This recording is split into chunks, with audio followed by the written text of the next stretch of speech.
Hello, everybody. I'm wearing my happy birthday, Mikey shirt, Mikey Bags of Money shirt day. So I saw Sonny with it on and I had to run and go grab one real quick. So happy birthday, Mikey, first off. Thank you all for joining us. I appreciate you coming. I am joined by my co-host, Rod, as well as Sonny Las Vegas below me, and Catty Corner. Dom hasn't been on in a while. Dom Primetime Treasure Hunter is joining us tonight as well. Super excited about that. So thank you all for coming. I appreciate it. I am going to make Sonny and Dom big, let them introduce themselves, tell you a little bit about themselves, and then we will get to your questions. So here is Sonny. First, happy birthday to my really close friend, awesome friend, Mikey Bags of Money. We did this last year where we met up with Kristen and Rural Squirrel at the Goodwill Bins, and this year we figured do it again, but I kept pushing Mikey Shirt Day, hashtag Mikey Shirt Day. So a group of friends met up and we all got some Mikey inspired shirts to rock and celebrate his birthday with him. So happy birthday to you. I'm Sonny Las Vegas. I'm a full-time reseller. I love creating content and sharing it in my own little scatterbrain mind way. And if you want to check me out, please do so. I'm trying to get it 10,000 as soon as possible. And yeah, whatever questions you got, I'm here to help out. Perfect. Here is Dom. Hey, what's going on, everyone? I'm Dominic, go by the name Primetime Treasure Hunter here on YouTube, and I have been reselling for a very long time. I primarily sell on eBay as well as on Whatnot. So I sell everything and anything. You could see that from watching some of my sourcing videos and more recently some of my YouTube shorts. I specialize in comic books.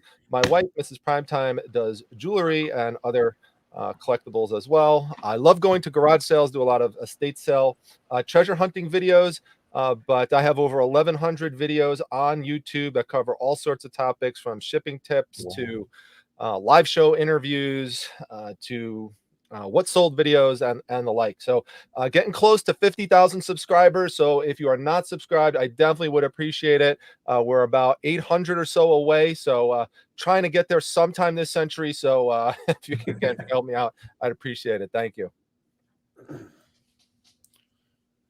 I'm coming. I forgot to share the stream out, so I'm trying to do that really quick. I normally share it out on Facebook, but I didn't do it yet, so I'll do it now. MJ has the first question and wants to know, does anyone know how long eBay puts holds on payments for new sellers? I want to know how many sales I have to have before they stop holding funds. It's been so far back, I don't remember how long it took to get paid at first. Same here. I'm not sure, but I'd say probably a few days to a few weeks. I'm not exactly sure though. That's just speculation because, and like Sonny, it's just been so long. But in fact, when I started eBay back in the day, there were no holds. That was something that just has been relatively recently, because they do the holds because they want to make sure you're not someone selling counterfeit items and that you're a legitimate seller and that you're not just trying to come on all of a sudden and flood the market with improper goods and stuff. So it's really a safety mechanism. So from my understanding, now over the years has changed, their rules have changed just like anything else, but I think it's after the item has been received by the buyer. So when you upload the delivery confirmation, the tracking number, once the item is received by a buyer, then those funds are released. And I think it's 10 transactions. The last time I saw, if I'm not mistaken, don't hold me to that one, but I think that's what it is. And then after those 10, then they'll raise your limits and do other things. Yeah, and I'm gonna just say I'm not sure. So I feel like they do change it a lot. So I would hope that it's not very long. So hopefully you won't have much longer if you just started, where it will, because once it's done, it's done. So they're not gonna do it to you again. It's just that initial one-time thing. Kat, when we first started, it was 7 to 10 days because we were getting physical checks sent to us, and we had to wait for that check to clear before we could actually send out the item. Yeah. Checks, cash, money orders, all kinds of fun things would come in the mail. Miss Bridget says, what item do you not pick up anymore due to decreased value? It's a breakdown of. I was just talking to Mikey too about this today. It's 511 tactical pants. They used to be worth a lot more, even used. And the only time now I really look at picking them up is when I go to the bins, which is maybe for $1 due to the weight. And I know I could get around 14 to 18 bucks for them. If they're more on the brand new side, I know I could get more. But that's one where, off the top of my head, I don't really look at anymore. Well, the question was any more, implying it was something that I picked up previously, but now I don't. I'd say I'm more moving and shifting into a direction with my reselling business of getting away from more of the $10 to $15 items, even $20 items if I have like a $5 buy-in, and moving more to ones where the investment is still going to be relatively low, but I can still make a $30, $40, $50 sale on the item. Uh, but that's not to say that those items aren't good to pick up sometimes. That's not to say I don't have some of them still in my store. I do. But I'm just saying I'm more likely now, just given the increased demands on my time and what I want to spend time photographing and working on. I'm more likely to leave something like that behind now. A good example in my most recent video would be there was a Looney Tunes tennis shirt. The buy-in on it was $5. I could sell it for 20, but once I factored in shipping and costs and everything, I said, you know what? It just, for me, it just wasn't worth it. But for somebody else, just starting out or whatever, might be something they want to pick up and get started with, just to learn clothes and things like that. But I'm tending away from that type of stuff now. So I would say clothes would be a big factor in this, because things change all the time in the clothing. And Tommy Hilfiger, I used to pick up a lot of vintage Tommy Hilfiger stuff back in the day, and now the market is real flooded, and those prices have dropped tremendously. There are still some good items out there. And then Tommy Bahama, that used to be really hot back in the day too. And I limit what I pick it up now. There has to be certain items too, though. But I used to pick up everything because I used to be able to move everything, and those prices have changed and dropped over time. So I still may pick those up, but I'm very selective now if I do grab any of those items. Yeah, for me, it's kind of the same like Dom was saying, but it's glass. So I will still pick up that t-shirt he said he passed. I will pick it up for $5 to sell it for 20, but I will not pick up glass for $5 to sell it for 20 because of how difficult it is to pack. So for me, like, we shipped out 4 kind of wide brim martini glasses today, and I think they sold for $27, and I was packing them. I'm like, this is not worth it. So for me, it's really the fragile stuff that is just a pain in the butt to pack and not worth it. I still pick up the clothes quite a bit. And I actually, in my video that's coming out Thursday, I picked up 4 Tommy Bahama shirts while I was down in Miami. I also picked up this shirt. If anybody likes Disney, this is a Disney brand new Disney Parks Hawaiian shirt. I picked up a ton of button ups. So I filmed a haul today of what I got in Miami, and I'm going to put that out. I wanted to put this up. Miss Constance is not asking a question, but she's telling you guys, if you put it all in caps, it really is easier to see. Because like right now we're at 250 people in here. We get up to 500. So it really is. I know it might seem like you're yelling, but it's a lot easier for me and Rod to pick them out of the chat if you do it. So definitely all caps is okay for a question. You're yelling so it gets our attention, because that's what we want you to do. Hey, Kat, while you're going over those, can you tell Sonny to stop pushing the microphone over at me? He keeps pushing. They're like, stop, Sonny. God. Other way, Sonny, other way.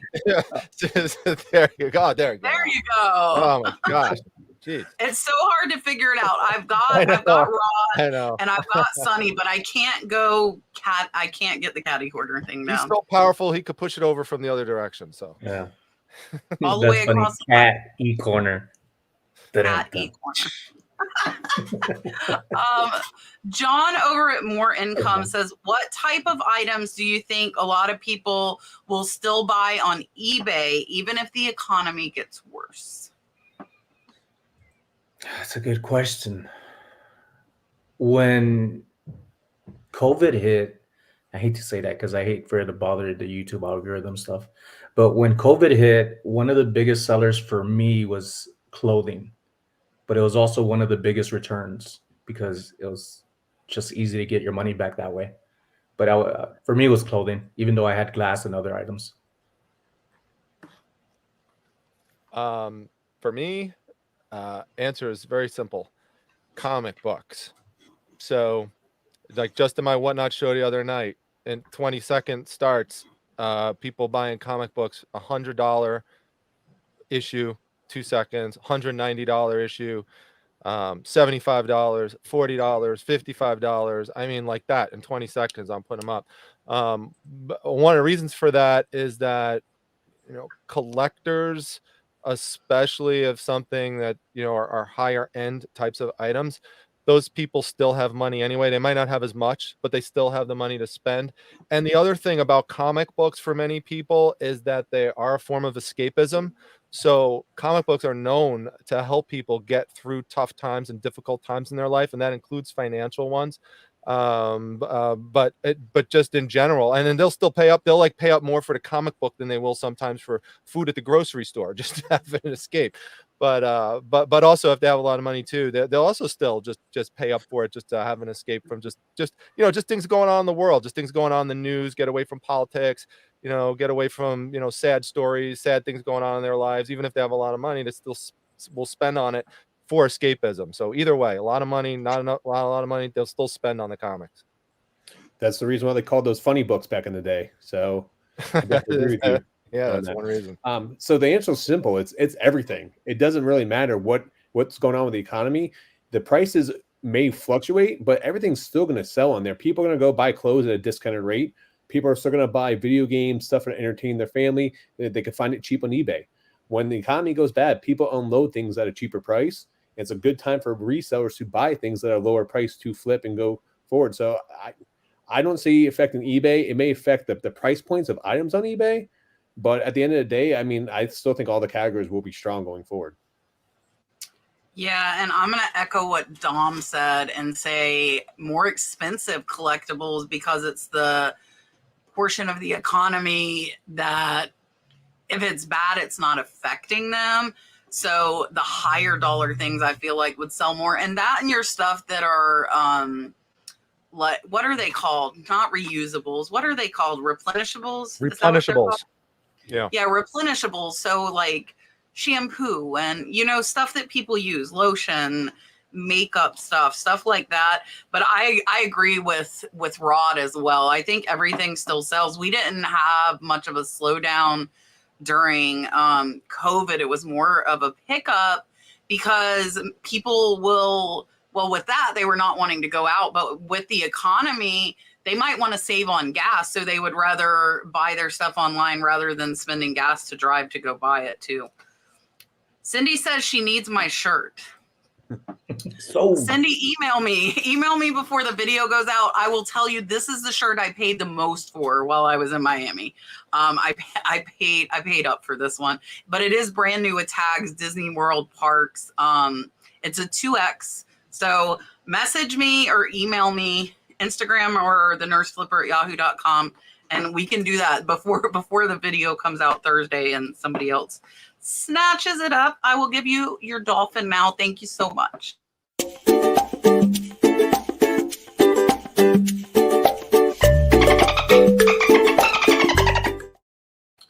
Me and Sonny are dressed for the dolphin tonight to dance. yeah, mine's actually, you can see it is like underseas too.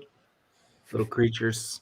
Oh, with It's a all the Ryan secrets. Spooner shirt. That One of my almost favorite looks bands. like a what are they called? The expensive ones that are inside out. Rain Spooner. It almost Th- looks that's like a what rain this is. spooner. Yeah. I'm blue. Does that count, Kat? You gotta ask think Sonny. that- He's in charge of everyone. Mikey's shirt day. I'm wearing dolphin blue. If you feel that is Mikey inspired and your style, then yes, it is. All right. Real See? definition. Everything counts. Richard sent a $10 super chat and said, raise money for Dalton soccer. So again, at the first practice, I heard a mom overheard them talking, and they were telling them that the scholarships had gotten declined for the kids that didn't have the money to play soccer. So we have already raised I put in $500 myself. We raised $1,900. I think Richard's put about $300 in as well. So we're $600 away, and this is the last Tuesday I have to raise the money. So I'm trying to hit $2,500 to do a league scholarship. We've already surpassed the team. We are $600 away from supporting the whole league, which is amazing. So all of the super chats tonight, as well as last week, will go towards the soccer for the kids. So Richard, thank you for sending even more. I appreciate it. Buy me a coffees too. Everything since I started talking about it. And we have stickers on Whatnot too. So Whatnot's come in with about $700 or $800 as well. So we are That's where I doing got good. my stickers. Yeah. Richard needs the original dolphin.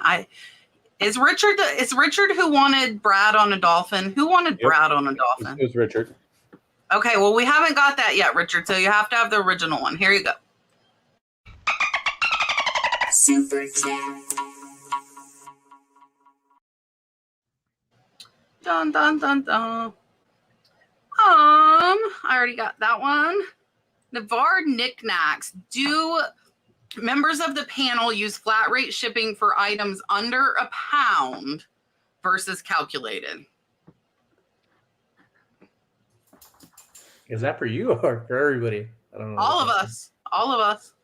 Do members? So if you of the have an panel? item under a pound, would you ever use a flat rate mailing? Okay, thanks for breaking it down for me. Yeah, I would. Sometimes I go with my gut feelings of some items may be something somebody wants just a day faster. And it's funny to feel that way, but you have no idea what people are going through. And sometimes they'll message you saying, can you get this to me a day or priority or even overnight? So I always try to keep on top of my messages.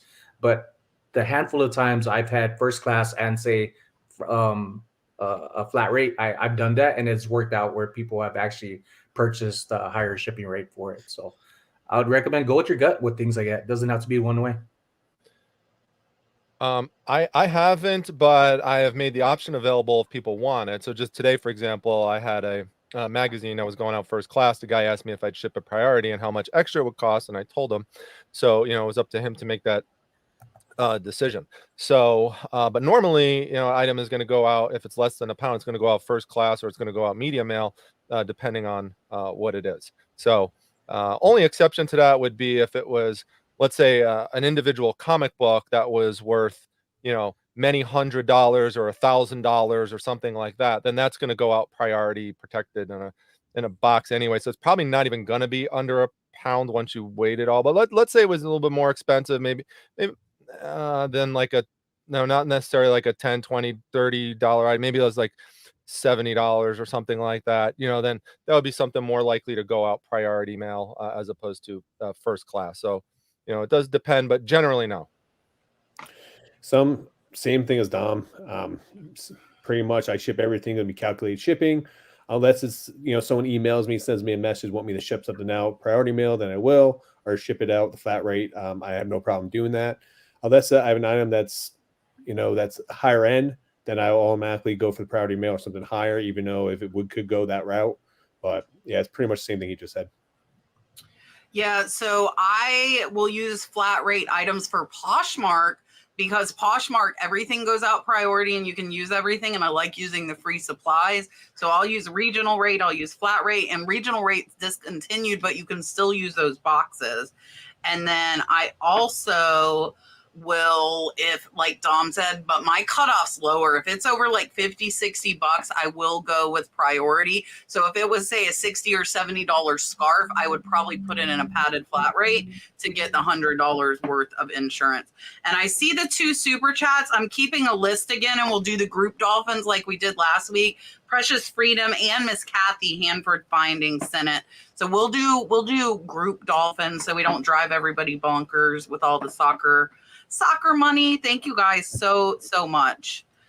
Miss Sue says, do you find it hard to have a good work-life balance? What falls by the wayside most often?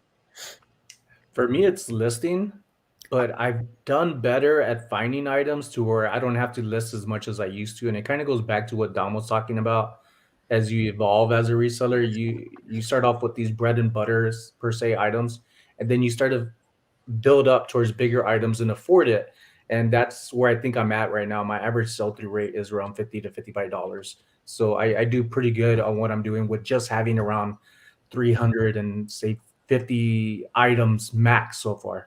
I want to get more because I have a lot more inventory. I haven't got to listing like I would like to. It's just been really busy. It's definitely a challenge depending on how many things that you take on, and how many other responsibilities that you have in your life. And we all do this at different time points.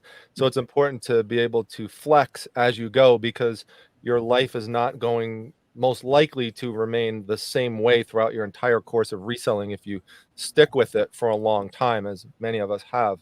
For example, for my life, not only do I do the reselling, and I have the YouTube channel, I have two Facebook groups, the Reselling Resource Center and the Whatnot for Resellers group. I sell on Whatnot, I sell on eBay. I work full time as a neuropsychologist in a hospital. I'm on a board of directors nationally. I've got so much other stuff going on. I run a medical blog. So I've got a million things going on. And then I have a family, and I have try to have a personal life around that as well. So it constantly involves readjusting and shifting what the priorities are every day. I have some videos on time management and organization, and also one on for resellers who have ADHD, because a lot of resellers I noticed said that they have ADHD. So I have a video all devoted to tips to help people in that type of situation. But again, it requires being flexible. So for just one other brief example, sometimes you just have to improve your operational efficiency. So I told you I sell a lot of comic books and a lot of paper types of items, things that have to be sandwiched in between cardboard. And sometimes what I would do is a lot of times I would get free cardboard at the grocery store at some nice strong boxes, take it home, cut it up, and then trim it to size to put the books in. But that does take a lot of time if you add it all up. So what I eventually started doing is just investing in just pre-sized boards that just got shipped to my house that are strong and are the size that I need. So I don't have to waste time going, picking them up, taking the tape off, cutting out the pieces I need, throwing scraps in the garbage, and cutting to size. Now everything is just boom, right, it's right there, comes to my door. It's an investment in additional money, but my gosh, it has saved so much. What's gone to the wayside? I wish I had more time to cook meals for myself, so I'm more likely to go out and get a piece of pizza or get some fast food or heat something up really quick, as opposed to making a really long meal. And not going to the gym as much as I would like to. So I tend to go on like more walks and stuff and just escape to the gym here and there when I can. But it's not ideal like I'd like it to be. So there's definitely going to be some sacrifices if you're really devoted to doing this. Yeah. So for me, so I'm full time now, but before I was full time, well, let me take that back. I've always been full time reselling, but I had a full time job as well. So when I had my job, it was very difficult because I was full time work. I was doing medical sales. I was doing full time reselling. I was also doing pro wrestling. So my nights and my weekends, I spent traveling around the country. There's one month I would be in Alabama, Louisiana, Georgia, Florida. That was my weekend. So the biggest thing is, and that what really helps is having a supportive partner and family, because if they're completely understanding, if they're on board with what you're doing, that helps out and eliminates a lot of stuff that can fall to the wayside, because they're there to help you and support you. So it's really crucial. And if you don't have someone that is on your side, you need to help them understand how important it is to you, because it's going to be a game changer for you in your life and the way you do things. That's one of the most important things. For me, it's now I'm full time. I find myself, my weekends don't really matter anymore, because before my weekends was the only time I could spend time with my family. Now my fiance is a registered nurse, so she does work at a hospital. So she has works on weekends, doesn't work on weekends. So we work around her schedule as much as possible. The good thing about reselling is you can do it at any point, any time. So if you're really good with your time and prioritize your family and the things that matter in your life, you can fit reselling around those things. And that's why it's so important. I always tell people to batch photos, take tons of photos, use your phone, because when you have downtime, taking the kid to school, waiting at an appointment, you can list things, get things online.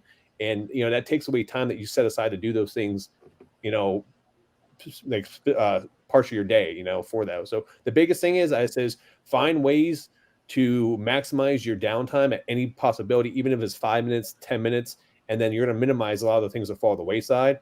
I would say the only thing that falls the wayside for me for what I do is probably, is doing things on the weekend sometimes with my friends or a family event. I may have to show up late because I'm outsourcing, garage sales, flea markets, estate sales. Some of the best times to go is going to be on a Saturday morning or a Friday, so those things take priority over a lot of other things, because that's the only time I can do those. And I have a YouTube channel, and getting videos for that. So it's really important. Yeah, so for me, it's like if you guys think I do a lot, listen to Dom. And I just realized all three of these guys' partners are nurses that are on the panel tonight. All three of them have other halves that are nurses. So so that's the I trick. was just like, wait. I just realized that. Data nurse, So you're fine, all right? Yeah, that's part of the reseller criteria. Yeah. there are a ton of nurses. So for me, it was like, and it still is like laundry is horrible. Like I have probably 4 loads folded but not put away. They're like stacked on dressers. And it was like cleaning stuff, but we have somebody that comes and cleans for us twice a week. I don't ever hide that. I am okay paying people money to do stuff that I don't have time to do. I am completely okay with that. So we do have somebody come help twice a week, but the laundry is probably the worst thing. But I think it's like Dom said, like you always have to be constantly reevaluating.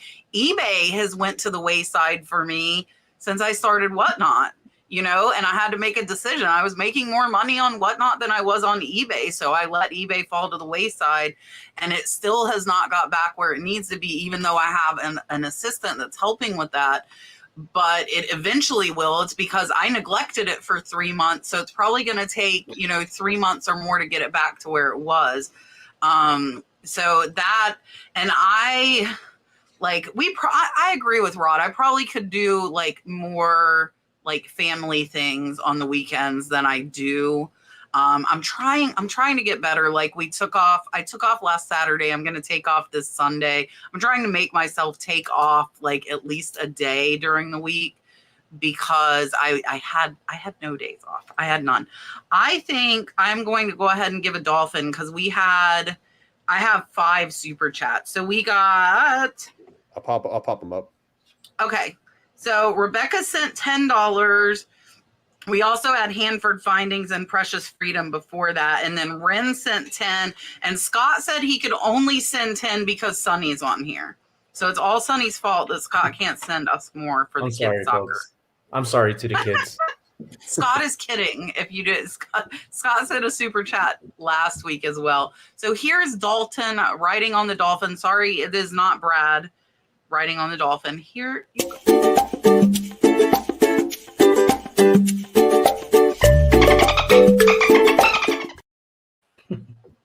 Look at Dave in the house. Midwest Picker. What's going on? Hey, Dave. Hi, Dave. Dave.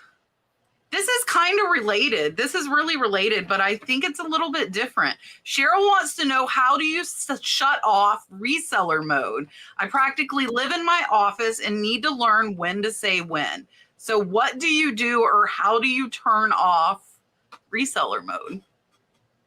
I don't turn it off other than just realizing I need time for myself, even though I could list more or do more as a reseller and taking photos or whatnot. But I know for my own mental health, because of what I go through with PTSD and anxiety and stuff, that I need to take a break. And that's for my own health, because I know it's going to translate over to my wife, who doesn't deserve to go through what I'm putting myself through. So for that reason, that's probably my shut off mode. I guess you help me answer the question, but yeah, that's pretty much it. It's just thinking of my wife more than myself, and knowing that that's more valuable than earning a buck off of something that I could do after an hour or two. For me, it's easy because if you have another job, if you have a full-time job or another part-time job, then once you switch over into that other job mode, then that's what you're doing and that's what you're focusing on, and you're not doing the reselling. You may still be thinking about it, here and there, but you're not actually doing it. So, if that wasn't the case, if I didn't have that, let's say fast forward to whenever retirement years are, I'll still be doing the reselling, and at some point would need to shut it down, so or off temporarily to do things like go on a vacation, or even talk if you have a spouse who's supportive, or partner, tell the partner, like, hey, listen, sometimes you need to give me a nudge to tell me it's break time and let's take a time away. Let's go for a walk. Let's go out to dinner. Let's plan a getaway weekend or something like that, or let's plan a time, each night to do something, family game night or whatever it is. Have people around you kind of support you make that transition. Yeah, so that's a tough question because reselling is what I did for fun growing up. I've always been a reseller. I always go find things to flip, and that's what my enjoyment would be. That was my escape. And I learned a long time ago that, I like to collect things. So, collecting things was my escape. Getting comic books. I have a huge comic book collection, video games, sports cards. I collect sealed VHS. These are things I like to collect. I like the challenge of that. So it challenges me, but also too, my collections are very expensive. So reselling is, I always end up going back to reselling because, it's one of those things. So you just got to find a balance. I always say that if you're stuck in your office all day long, or if you're, focused in your house or in a corner of the room, try to find a different area to work in. That's a simple thing like that can actually really help and just escape. There's a lot of places that you can go and rent an office for like $75 in one of those work offices, which, that are open to the public. You can just go and rent a room for the day, or I think it's like $75, $100 a month. And you can go just rent a room or something place different, go to the park, work there. You can get pictures up, use your Wi-Fi on your phone. So there's other things you can do to get an escape, just to break your day-to-day, so that just to give yourself a mental break, but also still work too. So you just have to find a balance. And, I like what he said about, having your partner or tell them, give you a nudge and say, hey, my fiance does that to me sometimes. So she tells me, hey, no, stop doing this. Let's go do something. Because sometimes I need that switch to be turned off, because I won't turn it off. Yeah, so I don't really shut it off either. I love it. I love what I do.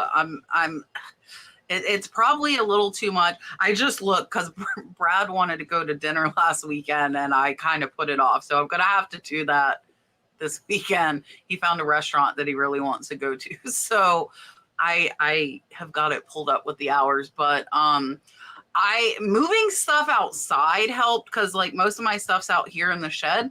And then also, like, I'm okay. Like, Dalton plays by himself. He just wants me near him. So I can do stuff and do work on the couch where I'm still hanging out around them, but I'm working. So I'm not like shut off. Like, if I was out here all the time working, they would probably never see me. But like when I'm sourcing online auctions, I'm sitting on the couch. He's playing. Today it was slime. He was getting slime all over the house.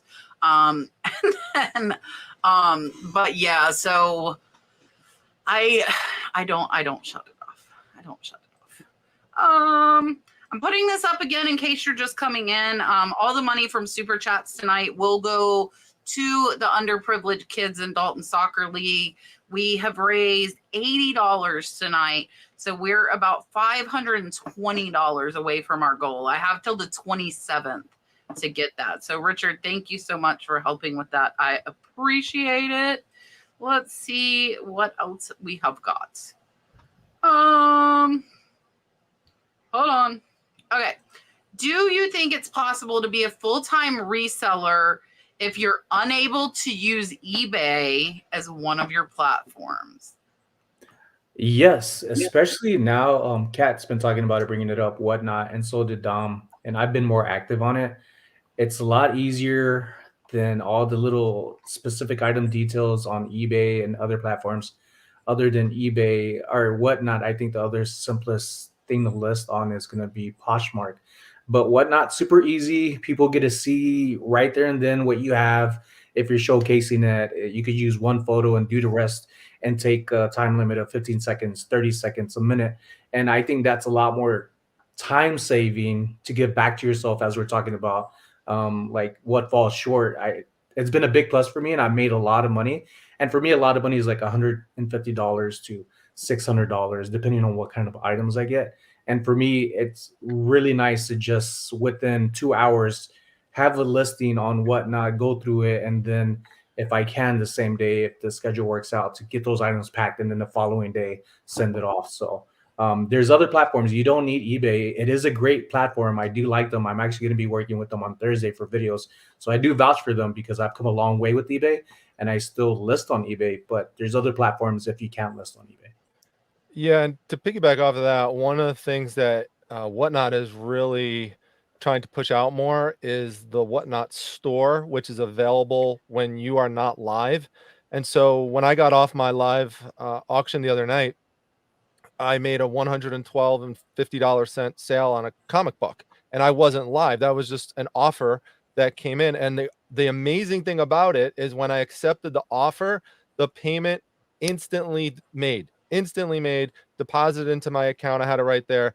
Now they automatically will charge it if you are brand new. You won't get instant payment if you're brand new. You have to work up to a certain level of sales that you make, and before that happens. But since I've been on there for a while, I get the instant payment now, and that's another big benefit. Whatnot, but Whatnot is tough. Whatnot is challenging. Once you have a presence there, you know, you can make it work, but you do have it's totally different than eBay, the whole live selling aspect of it. And then there's other people who do different things. Some people like Sonny, right? You're doing something in a thrift shop, right? A brick and mortar. Like some people have brick and Yeah. mortar elements. So there's lots of ways to go about it. Some people make a ton of money setting up at local flea markets or doing the convention route and setting up and selling there. So there's lots of things. eBay is not, they're still the king, but they're not the king like they used to be. Yeah, I agree with you 100% on that one. So a lot of people don't know this. I actually got kicked off eBay for a couple of years back around like What'd you do, Rod? 2012. Yeah, using What'd drop you shipping. do? Okay, so I was drop shipping, and Oh, around Christmas time, it was a local company too. And make a long story short, they were sending out T-shirts and they were putting on demand, and they couldn't handle the amount of T-shirt orders they were getting. And I got a lot of negative feedback because people didn't get their items in time for Christmas, and I got me kicked off eBay. So at that point in time, I had to pivot my business, and I would sell local. I would sell at flea markets. You could sell to other resellers. If you're great at sourcing, you can literally get a ton of stuff and just flip to other resellers because they will buy in bulk. And if you have a good reseller, they will buy everything you have. So if you find people like that, like I'm a type of person that if you get items, I'll buy the entire lot of things. I won't cherry pick things because they want to move their stuff and I can move it. So it doesn't really matter to me. So there are other ways to make money. I mean, Facebook Marketplace, I know people that sell a ton of stuff in Facebook Marketplace, just not cat. But I'm not allowed. I know. But yeah, there's other things, man. You just have to pivot your business and pivot your model and network. As long as you can network, that's the key thing to this. Because if you can network, you can find people that sell on other platforms. If you can't sell on there, they may be able to sell for you. When I was kicked off eBay, I actually had someone else use their account, and I gave them a kickback of 10%, and they were just selling the items for me, and they were just doing nothing, on that. So there's ways to work around things, but you just have to, find what works best for you. And there's Yes. YouTube auctions also. Yeah. Yeah. Instagram Yeah. auctions. I mean, you can do those too. There's tons of different ways. So I do think it is possible. Our eBay right now with me paying for a full-time assistant is actually not any profit at all. It's actually kind of a wash. I'm not making any money off eBay right now until we get it back up. So I think if you're motivated, yes, because like everybody said, there's Antique Boost, there's Mercari, there's Poshmark, there's Facebook, there's Instagram. You could have your own like Shopify website. You also could sell at flea markets. If you really wanted to do it, like if I got kicked off eBay, I would find a way. I would find a way to make up that income. Now, my main sales was eBay, and we still are selling 10,000 a month on eBay, but now we're selling more than that on Whatnot. So it fluctuates. You figure out what's working. If something gets shut down or you can't sell there, then you figure out a different way. So I think if you really, really want to do it, that you can. Dom, will your mic work for this super chat? This is one of Dom's good followers. But you're gonna have to warn the audience to put their hands be over a there. little loud. Cover your ears because we're gonna have Dom think. Cover your ears so you could hear this. That's so All funny. right. I got to get ready. It's been a while. It's been, yeah. All right, folks, get ready now. Again, put your animals away. Put your kids away. It's gonna be loud. Might be long. But we just got a $15 super chat for the soccer team from the one and only That was great. Oh, no, that's the wrong one. Wrong Hold on, one. hold on, let's try maybe He this one. hasn't done No, it that's so the right long. one, You right? pushed the That was the wrong mousy button. one. That was the mousy one. No, it's the one and only.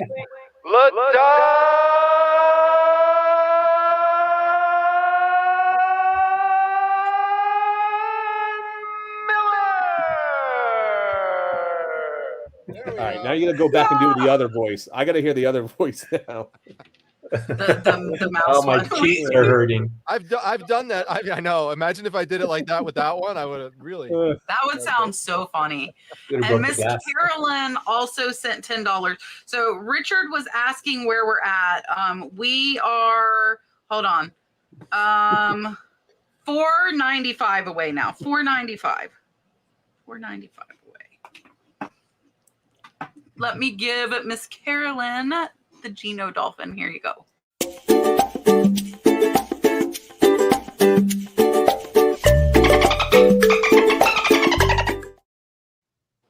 Dun, dun, dun, dun. Okay. Miss Now people Molly. are going to start paying you for the voice effect now. Yep, they I'll said give it's you a little $20 for bit. the mouse. They're going give to you do a little requests. Molly says, would anyone recommend Mercari as a platform to sell new and used clothing? Yes, majority of my items have been used, and I've gotten over $100 for most of the items that I've had on eBay for months at a time. It's different platform, different customer base, and I've sold several new stuff. So yeah, I recommend it. It's a good platform. I mean, I know that many people. If how's this for an answer? If Sonny recommends it, I haven't sold on Mercari. I know Kat has, and she's had mixed experiences. Yeah, we're Yeah, still, she we shipped out 3. We shipped out 3 on Mercari today. Yeah. So, yeah, sure. I mean, there's so many platforms to choose from. I mean, you got to make a decision which ones you want to invest your time in, and for some people it's going to be Mercari, some people it's going to be Instagram, some people it's YouTube, whatnot. You got to make a decision. And so, Mercari is a viable platform, and plenty of people make good sales on it. So I would say, yeah. I would say any platform is good to sell on. A good way to test this out, if you have a cross-listing software, kind of like List Perfectly, you can actually just take all your items and quickly cross them over to Mercari, a Poshmark, any other platforms. So that's what I'm in the process of doing right now, is moving all my stuff over to Mercari. But I mean, I've sold thousands of Mercari. It's super simple to use. It's probably the easiest platform to use out there. Very simplistic, but just be prepared that if your item doesn't sell, usually within the first couple of weeks or month, it may just fall on the wayside unless you promote it. But every time you promote it, it does drop the price down on that item. So just keep those things in mind. But yeah, I mean, I still recommend it though. Yeah, so I would recommend it as well. We don't sell a ton of clothing on Mercari. Like today we shipped out a nursing scrub top on Mercari. So we do sell some clothing on there, but I sell more of my home goods and stuff. But I think it's definitely worth a try. And we've got a question about like backing up and stuff too. So I'm probably going to throw that one up here. I just saw it come up because I think this is kind of related. So J.I. said, when you're kicked off a platform like eBay, how do you back up all your files to keep from having to start from scratch? So the answer to that is List Perfectly. List Perfectly, if you copy everything from eBay into the catalog, it's all there. So if you get kicked off of a platform, you have all of your listings, all of your pictures in List Perfectly. So I actually shut down my second eBay store. I transferred all of my listings into List Perfectly, and then I put them on my other eBay store. And it was super easy. And if you buy somebody out and they're agreeable to giving you their password, you could copy all of their listings using List Perfectly as well. So List Perfectly is nice because it stores all of that info and you have all of your listings and your pictures. There's no limit. I have probably over 7,000 in there because of sold items. That if they get returned or something like that, you have the pictures in there. So I would recommend doing that. Miss Paula does not want a dolphin. Is that a gecko? What is that cute little amphibian? She sent $20 for the soccer team. What is that? Tell us what that is, Paula. I need to know. Hey, Kat. Yes, sir. Do you know if maybe you could ask them at some point if List Perfectly has any plans to make it so you could import things from eBay over to the Whatnot store. I've not Ooh. asked them. I will That ask would them. be amazing. That's a good question. Yeah. Yeah, because I don't see why. I don't use my Whatnot store enough. I should use it more. But yeah, no, I'll ask them for sure. Michelle said, Kat, you're an inspiration to me. My husband have a set goal of reducing my hours as a nurse within the next 5 months through online reselling. Keep up the great work. Michelle, that is awesome. That is exactly what I did. I was working 4 days a week. So I was working overtime, 48 hours, cut it down to 3.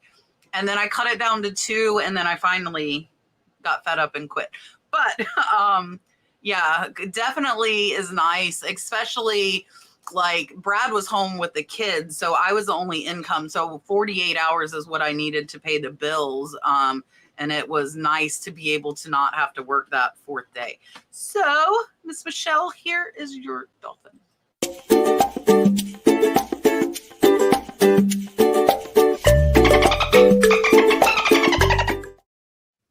Dun, dun, dun, dun. All right. Oh, wait, let me where did that one? Oh, I don't want, then I'll put it up again because I'll forget I did it. Miss Diane says, can I switch to pirate ship after it is sold with calculated shipping, but before I purchase the label? I will let Sonny take that because I think just one of us needs to answer that. I think to change the information or whatever you need on there is on the bottom left of the page, and you could put cancel order or go back and switch it out there before purchasing. They wouldn't need to switch it though. They wouldn't need to switch it. They would just buy the label from Pirate Ship instead of eBay. They're saying that they sold it, but they didn't purchase the label. So you would just go to Pirate Ship, import your eBay listings, and then print it from there. You wouldn't have to switch anything. We have got a question for Dom. Bradford says, Dom, are you still doing primetime news? I haven't seen it pop up in a while. Yeah, I did a video for the member side of my channel explaining this a little bit. I did shut it down after about 8 months. Many reasons for it. One reason, it was a massive time investment.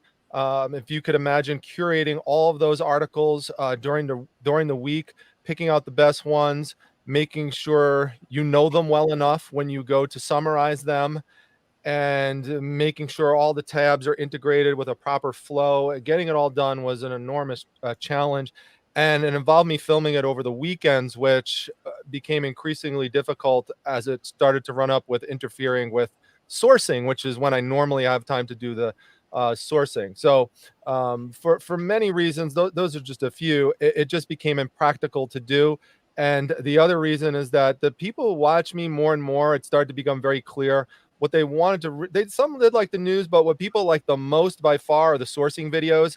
And they're just much more efficient videos for me to make, because for the most part, when I'm allowed to film while I'm sourcing, then I could just talk while I'm sourcing, and then it's very easy to edit that type of video compared to what I just described, which is taking me away from what I'm actually doing. Because, I'm going out doing the sourcing anyway. That's part of my business. So I'm multitasking, really, if you think about it, making a video while I'm sourcing. If I'm making a video about the news, that's not part of my regular business. It's not sourcing, it's not shipping, it's nothing like that. It's not a what's sold. So for that and some other reasons, I decided to shut it down. Long answer to the question. That makes sense. Melanie wants to know, how do you run sales on eBay? The marketing tab has a few options. I have a Seller Hub video and I walk through it, but I do sale and promotion, and then I run a sale, and I do it on all my inventory. But there are different ways depending on how you want to set it up. You would run it. The only thing I would caution is I wouldn't run it for longer than like 3 to 5 days, because eBay defaults to a month. And I think that's too long. I think it doesn't give the urgency for buyers to buy stuff, because they're like, oh, it'll still be on sale in 2 weeks when I get paid again. That would be my only thing. But I do, if you search for my name, the Nurse Flipper and Seller Hub, you will see instructions on Like I did it step by step because I got asked so much how. Does anybody else have a video like specifically on how to run sales on eBay? No. It's not long enough to do a video just on it, so that's why I like grouped it in with my Seller Hub video. S. Scott wants to know, do you use select ground shipping, and if you do, for what kind of items? I use FedEx ground shipping, and it's usually for heavy items. And for some reason, they end up going to Arizona, which ends up being a lot cheaper than just a regular shipping. But maybe Dom has better answers with that since he uses calculated shipping, how that works. Well, what I do, so let's say this would be a good example. So like one of the trains from the big train collection that I just bought out.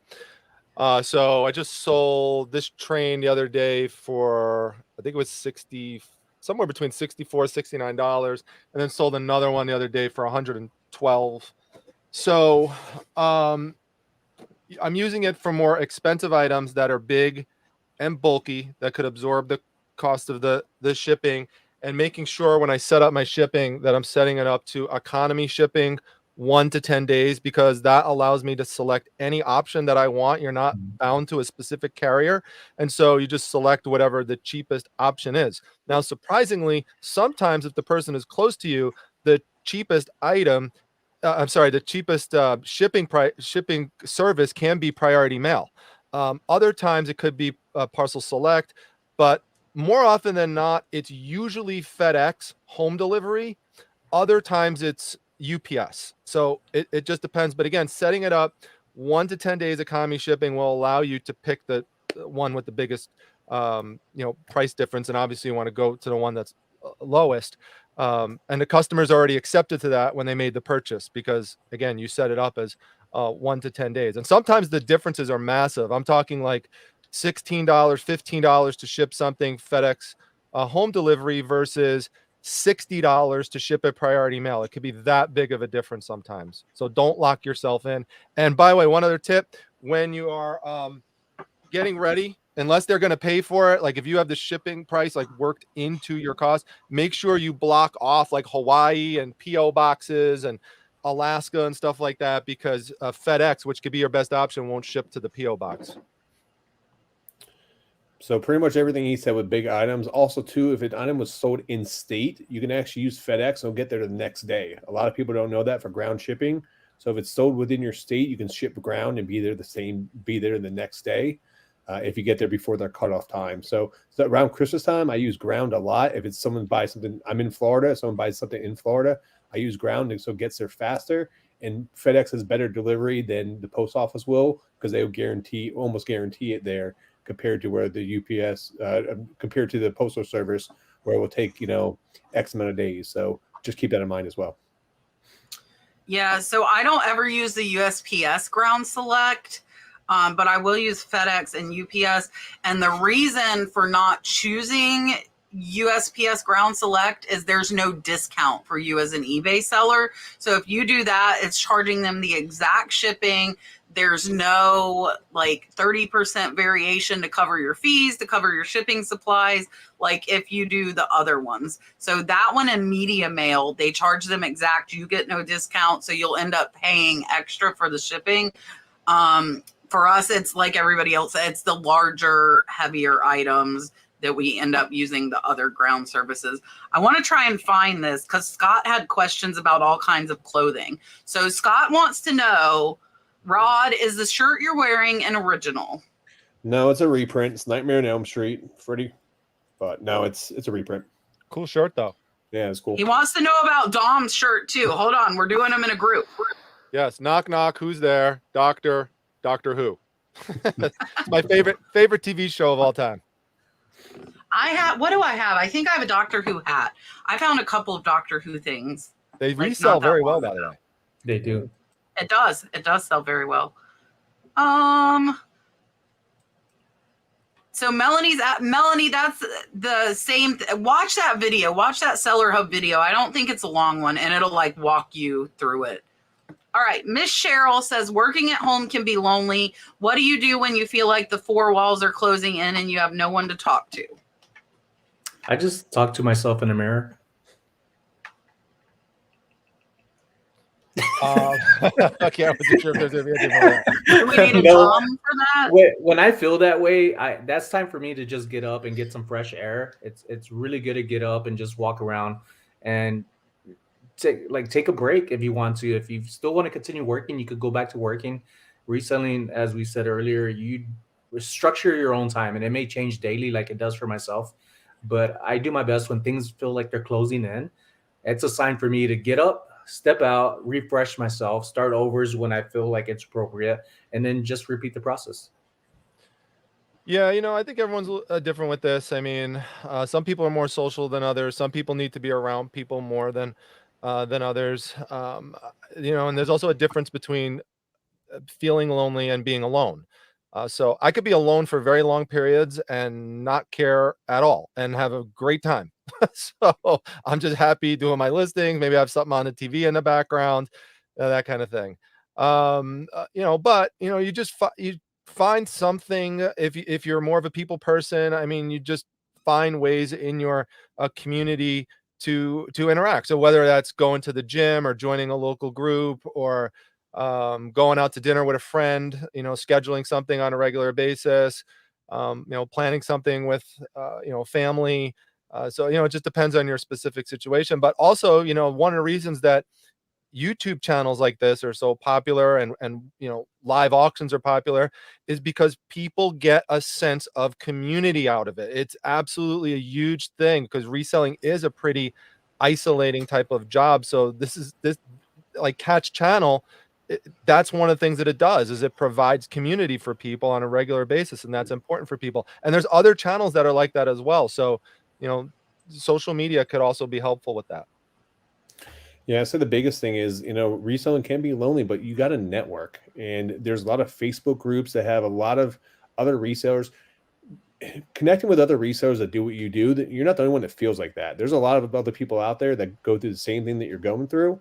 Hell, my DMs will always be open. So if you want to chat, feel free to send me a message on Instagram or just need someone to talk to.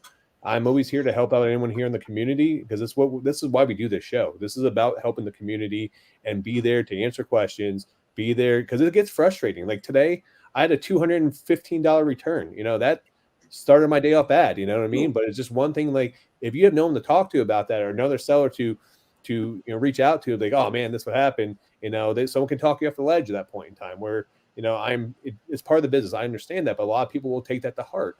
So the biggest thing is, I said, reach out to there's local groups, find them on Facebook. Facebook's a great place to join Dom, join Kat's group on there. Just find other posts in the chat here. Where are you located? If everyone wants to just post where they're located, what state they're in, you can find resellers. We do this every week. We find resellers to meet up with in our chat that are in the same state that people didn't know about. Go to highway sales. You're going to meet a lot of sellers that are other resellers are traveling from other states to go there. Go to meetups. This is the best thing for you to do. Just be social or try to be social with other resellers. Yeah, so I'm going to keep it completely real here, and I might sound like I'm not going to say it because it's not a nice word. I don't really get lonely at home. I don't really feel like I need people. I don't want people. I do love the meetups. Once I get there, I absolutely love the interaction, but I'm really a homebody. Like I always have been. I love being at home. We get the interaction on here. Like we talk backstage after these shows. If I feel like I want to talk to someone, I have plenty of people I can reach out to. And like Dom can attest, I'll like go MIA for a month because I don't feel like I need to do it necessarily. And I'll forget and I'll be like, crap, I haven't asked him how he's doing for a month. And I consider Dom one of my closest friends. But and I think a lot of that is I'm so busy. I've got 2 YouTube channels. I'm selling on Whatnot, which Whatnot is absolutely amazing. It's 2 hours of fun interaction and then I shut it off and I go about my business. I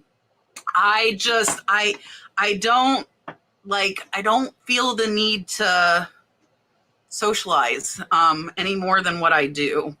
That's just, it kind of sounds horrible, but I don't want to lie about it. Like I just don't. I don't miss it. But when I go, and I have to make myself go to some of those meetups, I will say I have to make myself. But soon as I get there, I love it, and I can be social. It's just I have to make myself go do it. So I see some people saying they're like me.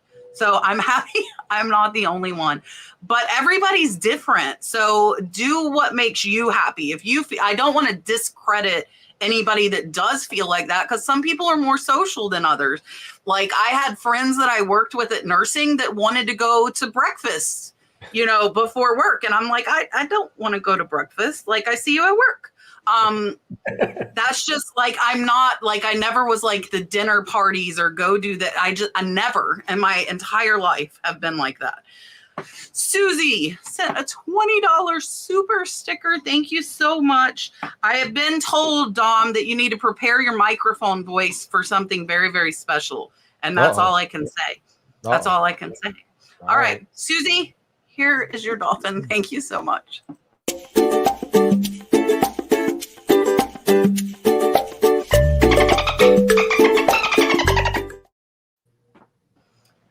I see a lot of you are like me. That makes me feel better.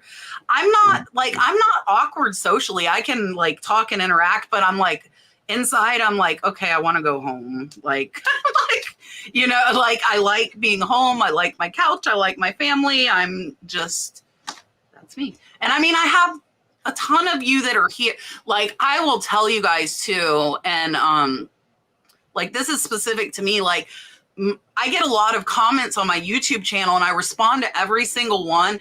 And Brad always calls me out because I'm sitting on the couch in the mornings, like grinning ear to ear, because your comments make me so happy. Like hearing I'm helping people sharing stories. So I do get interaction, but it's more through a computer screen than face to face. But yeah, so I'm like grinning. I'm like, I love reading my comments, and Brad thinks I'm some weirdo because I'm like sitting there like the Cheshire Cat reading comments.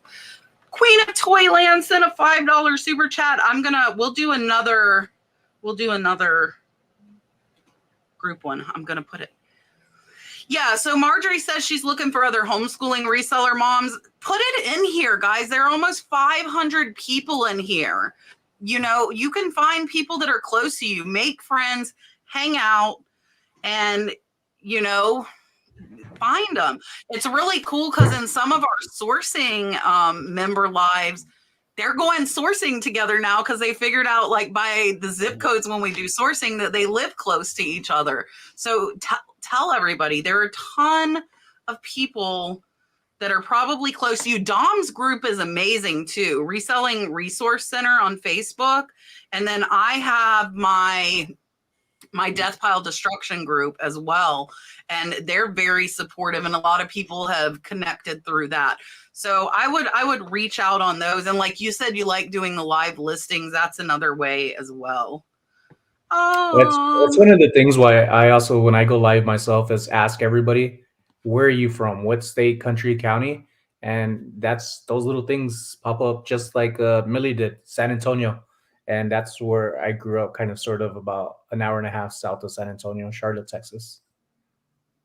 Yeah, I know. I don't know if Caroline is here. Caroline's in Texas too. Miss Rose wants to know when and how often do you lot items up? Not too often, but when I do, my recent one was actually yesterday that sold after 2 weeks. I ended up going to the flea market here in Las Vegas and finding some vintage. I think they were McDonald's Transformers, so they're very light. To me, it made more sense to sell them together rather than separately because the shipping cost would still be the same, how small they were, how light they were. And it seemed like a lot more other people are doing that too. But for me, it all depends on how comfortable I am and if it makes sense for me. Yeah, I also think I mean, obviously, yeah, you do have to figure out if it makes sense for you, and you have to factor in how much time it's going to take to photograph each one individually compared to, if you were to lot them together, which would obviously be easier, but how much extra money would you be able to make if you individually parcel them out? Is it really worth it? So you have to run that calculation in your head. But then the other thing for me is I always think of the buyer's perspective. Is this something that makes sense for me to put in a lot? So for example, a bunch of Smurf figurines or California Raisin figurines, that makes sense to lot together. People are going to tend to buy those more multiple to increase their collection. But then again, there will be some people who will, pay for each individual one, but usually lotting that type of thing together, makes more sense. Similar types of comic books, for example, consecutive issues, people tend to like, put together in a lot as opposed to selling them individually where they're trying to complete a run. Other example I would give you where I wouldn't lot something together. There's some people might remember from my one of my flea market treasure hunts where I found these rare blacklight gorilla posters. So there's one with a gorilla on a bikini on a surfboard, and another one with a gorilla on a Harley Davidson motorcycle. They're super, super cool. And I bought them for a really good price, and I got like 100 each. It was crazy. Guy found them. They're from like the 70s, buried in the back of an old bookstore that he bought out. So I bought all of them. And I've been selling these things for over a year for generally $50 a pop. And I just put them up one at a time because I just like to create that sense of rarity.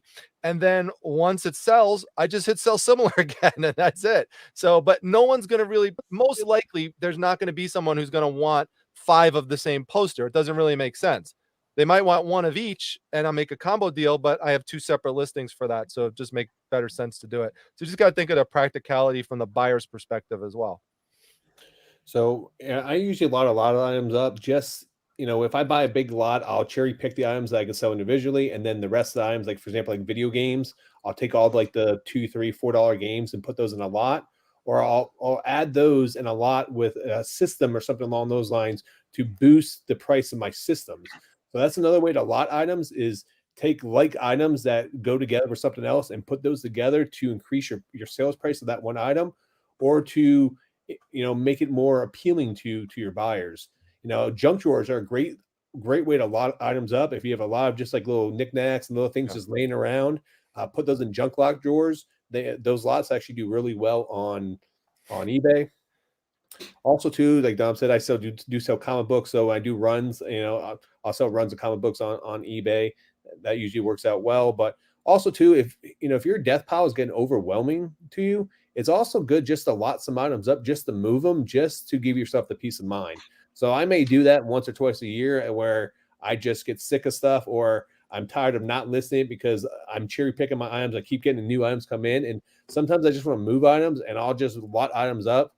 I sell a lot of media in lots, such as like DVDs and books, because you can get good money for book runs and for DVD, like all the seasons. That's another thing I do sell. So those move really well. Yeah, so I don't do it a ton of times. Some collections I feel like should stay together. So we actually just listed a lot of railroad patches, and they were displayed really nicely together in a frame. And I just thought that they should stay together. That's kind of more like a sentimental thing.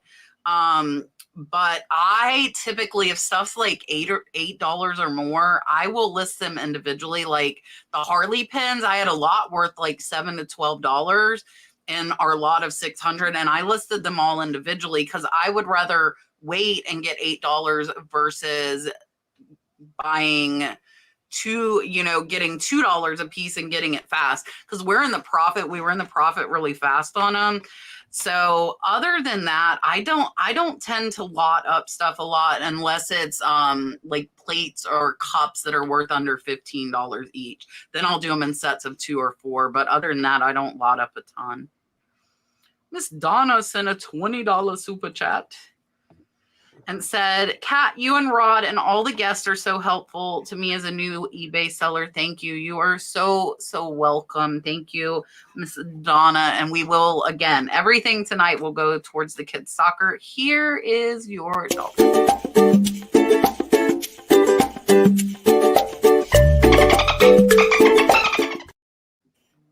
Dun, dun, dun, dun. All right. Resell to Ride in the house. Resell to Ride will be coming on with us, guys, in a few months. Sonny's saying, I haven't even read it. Sonny's saying I have to answer it. Let me read it first. Is there a way to tell if a high bid seller uses a third-party shipper before bidding? We've been charged super high costs twice for that reason. Most of them, in my experience, will tell you. They will say all shipping done through UPS, blah, blah, blah, and then Not always, but I tend to figure that I'm going to pay a lot when I'm bidding on high bid. Like, I mean, I figure I'm going to pay some ridiculous amount, and I make sure that those lots that I'm bidding on are worth it.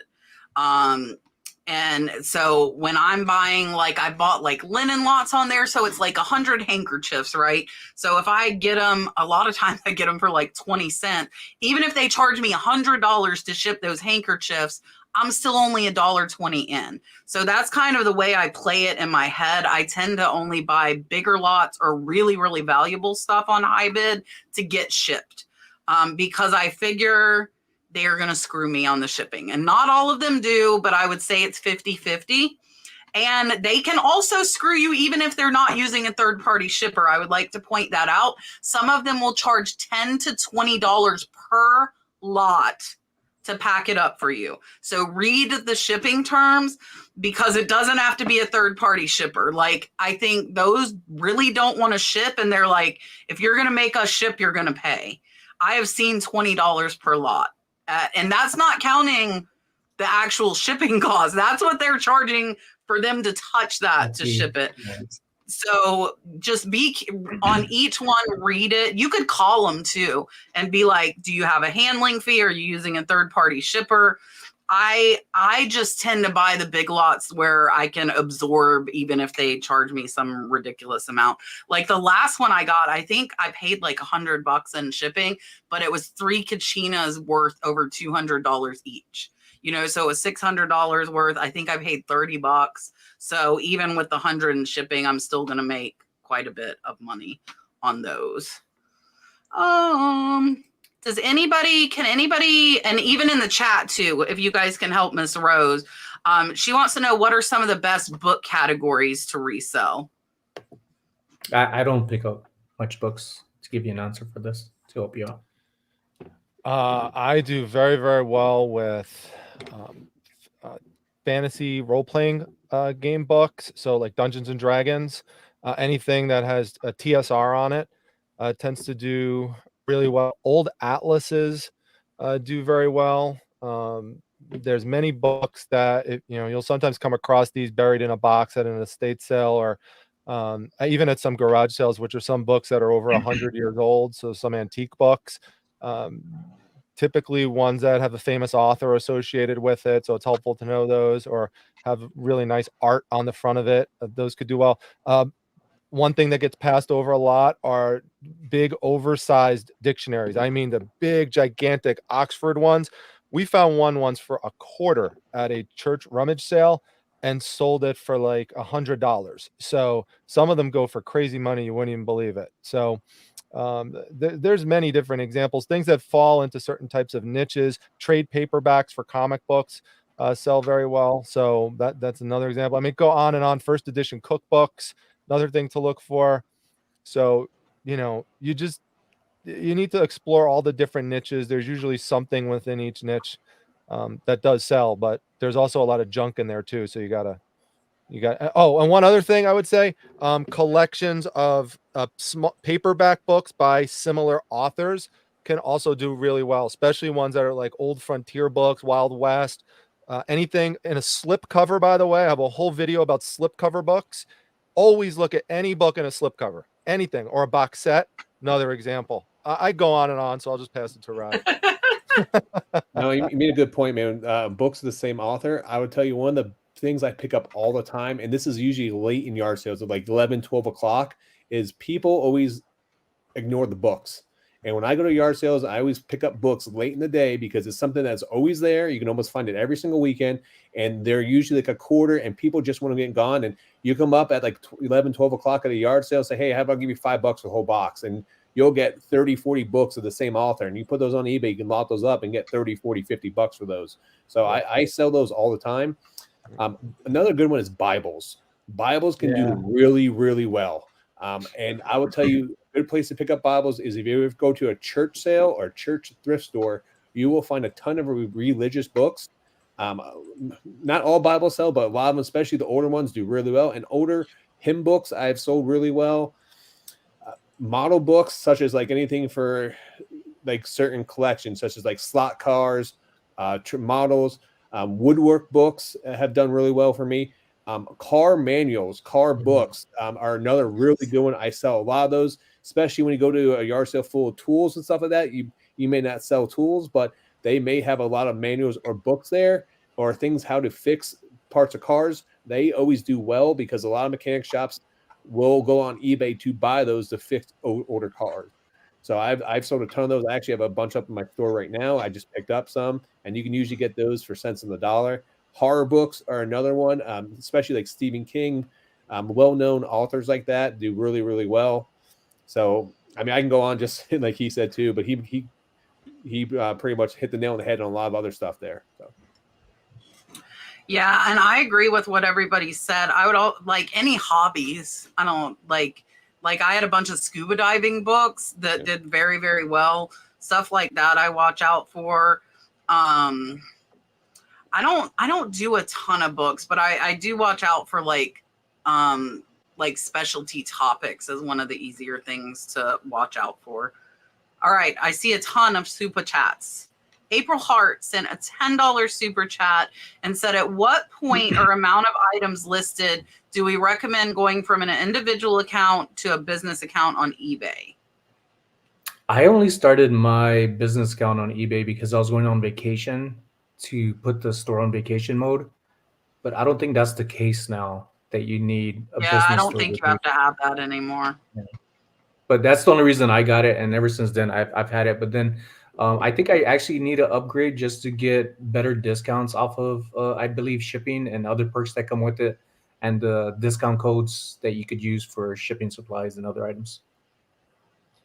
Now, that question is not asking about a store, right? Just talking about this type of account, the seller. The type of account, yeah. Yeah. I would say when you're, this might sound sarcastic, but I don't mean it that way, but when you're no longer doing this as a hobby and you're doing it as an actual business, because it is important to have those, protections as a business. So forming an LLC, could really help you in case you ever have to deal with any lawsuits regarding liability or anything. You want to have it set up so you're protected, so people cannot go after your personal assets. So plus LLCs have many other added benefits. Having a formal business set up give you tax advantages.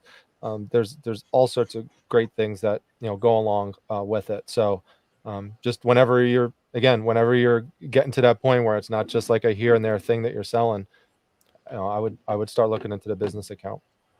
To expand on what he said, I don't really think it's the amount of items you have, is the amount of money you're actually selling on eBay too. Because if you're selling hundreds of dollars on a weekly basis, I would highly recommend looking into a business account because, like I said, there are plenty of benefits to that, and you protect yourself. You can literally set up a business in your state for $150, $200, depending on what your state cost is to do that. So, I mean, that would be my take on it. Not so much an item, but the amount of money you're doing it, and it's more turns into your hobby, just selling stuff for fun. Then you don't need it, but if that hobby starts expanding into something more and you're selling more and more items, if you start to take this more serious, take the next step and do that. Yeah, that's a good point, because once it gets to a certain amount of money, if you ever get audited and you're not reporting those types of things on your taxes and you're just kind of keeping it to the side and they ever find out about that, and you say, well, it was a hobby, when you get audited and say, well, actually making that much money, we don't really look at that as a hobby anymore. You made $10,000 flipping this stuff this year, so you got to be careful, especially with all the tax. And you don't want it to be a hobby, because then you can't use all the write-offs and expenses. That's right. You don't want it to be a hobby. That's all right. We got two more big super chats. Richard, whoa, me and Rod hit it at the same time. Richard sent $20 and said, I want to challenge all resellers to help. The kids are the future. Raise money, Dalton Soccer, super chats, and buy me a coffee from last Tuesday and this Tuesday. We are down with this super chat from Richard has sent a lot and has helped a ton here and on Whatnot. So Richard has a YouTube channel too. That name is Ford Pinto backwards flips. So go check out Richard's channel. And then Roman Anytime Picker sent a $40 super chat and said, for the kids, have a great night, everyone. And Sonny, stop moving Dom's microphone. That's an order. And I see OG and Z coming in. Miss Rose too. Miss Rose sent $5. Hold on, I gotta write them all. I'm keeping track. And then I'm gonna give you guys a big dolphin. Miss Rose sent 5. I don't know why that. And then Mark is you're really late tonight, buddy. Mark is paying his $20 late fee for being late. So that gets us to $345 is all we need left to do the league sponsorship. All right, here's a big dolphin for all of you. I'm doing the fun dancing one to match our Mikey Shirt Day shirts.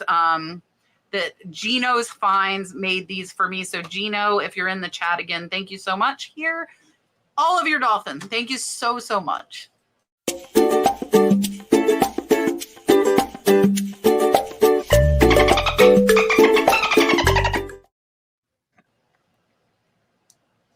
All right, let's see. We did that one.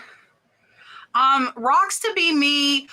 I think you need a store to run a sale. They're asking, can you run eBay sales across the board if you don't have a store? You can promote your listings without a store, but you do need a store to run a sale, I believe. Does anybody know anything different? No. You're right. But I now look at promoting my items first, gradually building up from like 3% and up, rather than just dropping off 20% to see how that works. And then going towards, okay, let me actually take off 10, 15, 20%. I find that works, but I end up lately have been realizing I've been getting offers after the time frame has stopped. It expired and I get the messages of, hey, your item was this, can I get it for the same price? And I let it go because I was trying to sell it anyways. But that's been happening a lot lately. Miss Mary has a question for Rod. She said, you have a storage unit. I do as well. Other corner, Sonny. But I find my screen is right here. That's funny. Is it no really? They said, yeah. Yeah, it's weird to do the caddy corner. So I got to do the opposite for the mic right here. Yeah, it's weird. They said, but I find they want to increase my rent every 4 to 5 months. Is that your experience as well? So when you are going through like a public storage company that's like a national company, they do increase your rent like every 4 to 6 months, and it's the worst. My recommendation is try to find a private seller or a private person to rent from if possible, to get like in the area. But I mean, that's happened to me too. I've moved storage units before because I was at a place I was doing it every 3 months. And I was fortunate at the time where my business just kept, I was buying collection after collection, and I went from a 10 by 10 to 10 by 20. And then I ended up going to a 10 by 25 because I was getting so much merchandise at one point in time. But yeah, unfortunately because they have you at that point in time, they know you're not going to move your stuff. So they're going to bump up your rent, $30, $40 a month. And because they know people aren't going to move because their stuff's already there. So you just got to shop around and talk to the manager and see what they do first. But a lot of these national companies will do that. There's been a commercial here lately about there's been a lot of commercials here in Vegas lately about Neighborhood, I believe it's called, and it's where you get a search on this app, I guess, that you could rent from your actual neighbors, if they have it available. If they know the app, you could use their garage or their driveway for things. I'm not sure how that actually works out, but that's been a big push here in Las Vegas on the radio. Yeah, that makes sense. Miss Karen wants to know, which of the platforms besides eBay do you think has the best chance of being a major player in the reselling market in 5 years? Dom, you want to go first? Saying like he was like, for me, it's 100% Whatnot. 100%. It changed things for me drastically in 2022. Meeting with my accountant in 2 days, I was not sure whether or not the money I was making on Whatnot was going to be impacted by decreased sales on eBay. And while there were some decreased sales on eBay, the interesting thing is that the Whatnot sales more than made up for what that difference was. So I was really curious to see those numbers when the end of the year came. So that just gave me extra motivation to continue it into 2023. And they're constantly improving and modifying the platform. Like I said, they just started with the store, pushing that out more, really emphasizing the buy it nows. and to have at least 20 of them per show. And I'm selling some buy it nows during the show, even though, it's really an auction format, but they're really pushing that more and they're innovating a lot. And so, I think if you could find a way to make Whatnot work, definitely try it. It's not for everybody, but no platform is. But if you can, I would try it. Yeah, I agree with Dom on that one. Whatnot's going to be the one that's been a game changer. The interesting thing I would say is seeing how eBay and these other companies, selling companies, you see Poshmark do it right now, where they're starting to do Poshmark Live. You're going to see I'm sure Etsy's going to be doing it down the line, but how all these big platforms are going to compete now with Whatnot, and they're going to add in that live format, and they're changing the game with things, and there's going to be a big evolution with it, but it's see how eBay reacts to it. Is someone going to try to buy Whatnot, and integrate it with their system? That might happen too. Whatnot has a lot of money behind it, so I don't see that happening down the line. But you just never know. I mean, with what's going on. So I would say is the format of doing live sales is here to stay, if you like it or not. So be prepared to do that. That's where the business is going, and the platforms that you guys are selling on, and you may not want Whatnot. Be prepared. Your platforms you're selling on that are going to go that route at one point in time, because Whatnot is printing money right now, and all these other selling platforms are taking notice. Sonny, would you like to answer?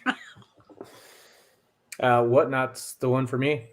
I had the privilege to talk to the AI team behind eBay's live auctions, and it's something I think they're thinking too much into it. Whatnot seems to be pretty simple and user friendly for the most part, and I enjoy it. But I'm going to say Whatnot when it comes to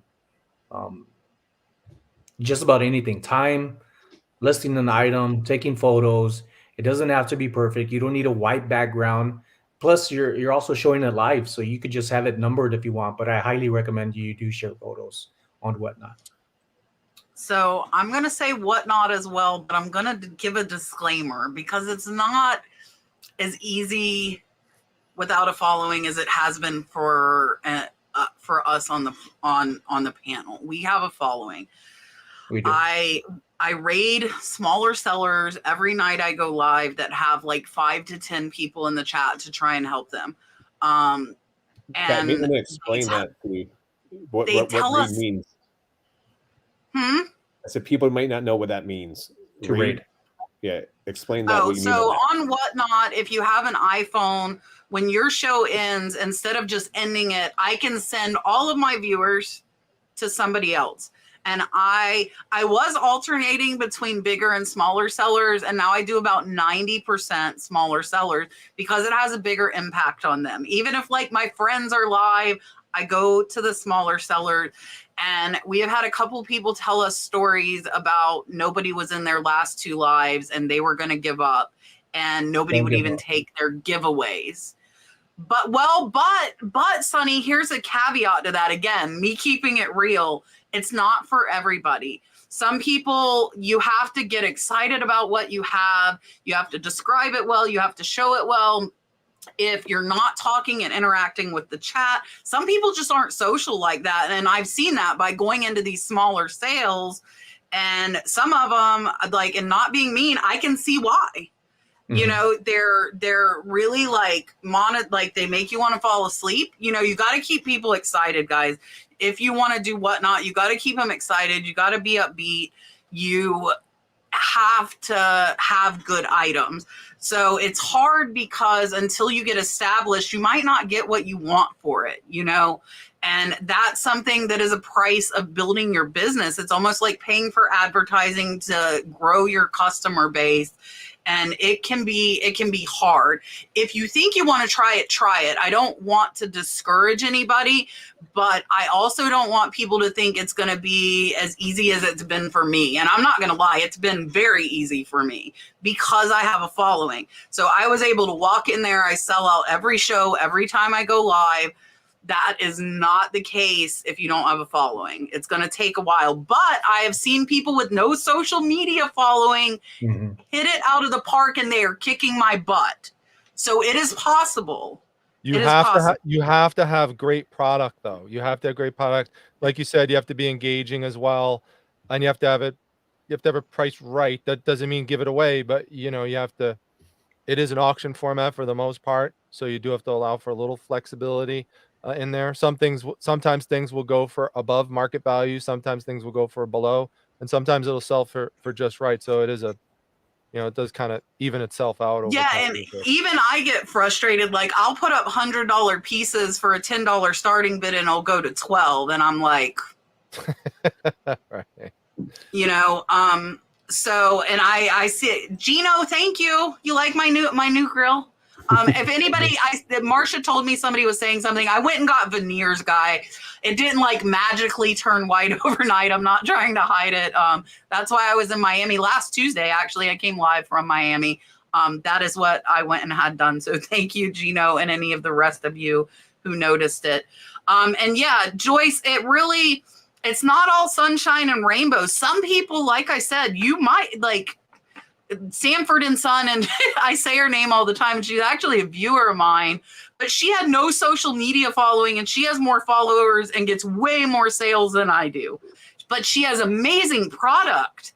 Amazing product. She's in Cincinnati, Ohio. She goes to local auctions. She picks up, like, I bought my last $599 Shriner brooch from her on Whatnot for $400. She has the inventory. Don't expect to go in there with $1 and $2 items and, you know, have people excited about it. I'm going to do a cheap plug. Even I'll do it again at the end. I have all sterling silver tomorrow night. I have 2 Tiffany & Co. items that I'm starting pretty decent, not giving them away, pretty decent. 2 Tiffany & Co. items and several other signed pieces worth hundreds of dollars. That show is all cataloged. If you want to go look at it and research, have at it. But I try and bring good stuff. Yes. So I think we're up to like 6 people we've made cry doing the raids because they're happy. It's good crying. They're like, I had nobody in here, and then here we come with, you know, 50, 60, 70 people, and it makes them Annie might be saying we made her cry. And I've gained new followers. They don't know who I am. They're like, who is this Nurse Flipper? Which is good too, you know, it's spreading my name, and I am glad. Sonny, do you have any videos on Whatnot and Dom? Joyce is asking good training on Whatnot.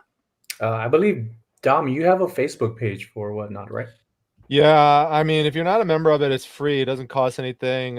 It's called Whatnot for Resellers. It is the biggest group dedicated to Whatnot, including more than Whatnot's own Whatnot Facebook groups. So come on and join it, because we have lots of people there who like to help and providing tips. I provide links to helpful articles that can give you guidance on what to do. There are several videos out there of people giving some advice, but keep in mind that Whatnot is a platform that is changing drastically. So a video made a year ago, it's probably not so applicable nowadays, at least in terms of the mechanics and where certain buttons are to do things. So, you know, they also have some videos on the actual Whatnot website to check out as well. And depending on what niche you decide to sell in, one thing that was really helpful is they invited me to do a 3-day, it was 3 days over 3 weeks. It was the Comics Accelerator program.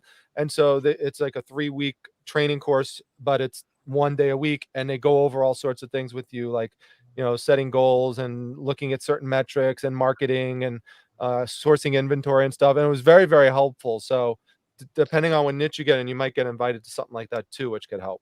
Also, too, is if you're new, if you've never sold on Whatnot, anyone who signs up for Whatnot, you have to go through their training course to get approved to go through there.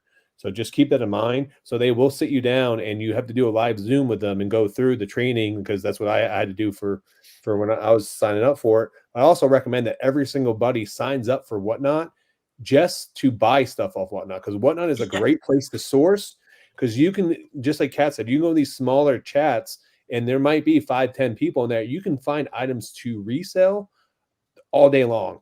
Also, too, if you plan on selling on there, I highly recommend you go on there and you watch other people sell, what they do. Take notes of what they do that you like and what they do that you don't like. Because when sellers are on there and they walk away for 1-2 minutes, my time, I'm jumping out of that chat and I'm going in another group because I don't want to sit there and wait for someone to stumble around trying to find items. I want items there quick, fast. Like if you go to Dom's, puts up his comic books, he has a whole stack ready. Soon that one sells, he gets the next one up there right there. So it's great. So go on there. I mean, people put little timers up for the giveaways. There's all kind of little tricks and trades that you can do. So make sure you watch. Plenty of people on there from all different types of stuff. You don't even have to buy anything from them. Just go on there and watch them, join them, and see what they're doing. Yeah. Dom, I think I was the first member of the Whatnot reseller group because we were talking when he created it. The OG. Really? I didn't remember that, but that's awesome. That's yes. So cool. Yes, we were talking when you created it. So I was the first member after you.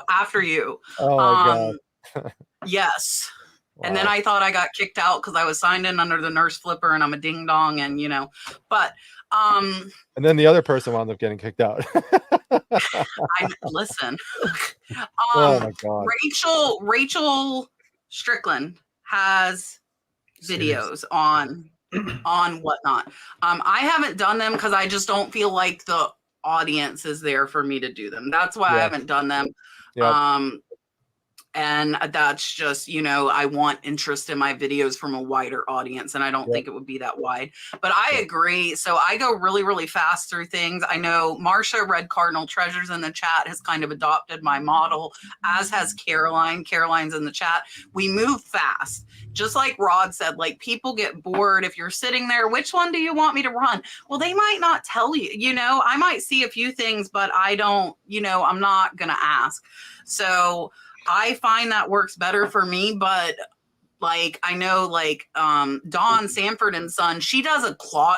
I think if you find games and entertainment you can mix in with it, people love it. Dawn does the claw and she makes little tubs of different colors of jewelry. So they bid on the claw is her hand. They bid on one handful of jewelry, and the handfuls sell for $60 to $70 every single time. I know because I've tried to win them for cheaper and I cannot. And then you get to pick clear, yellow, red, green, what color you want. So she puts an element of fun into it. I think that's a lot of what's helped her to grow. We just started doing free giveaways, not in the Sterling shows.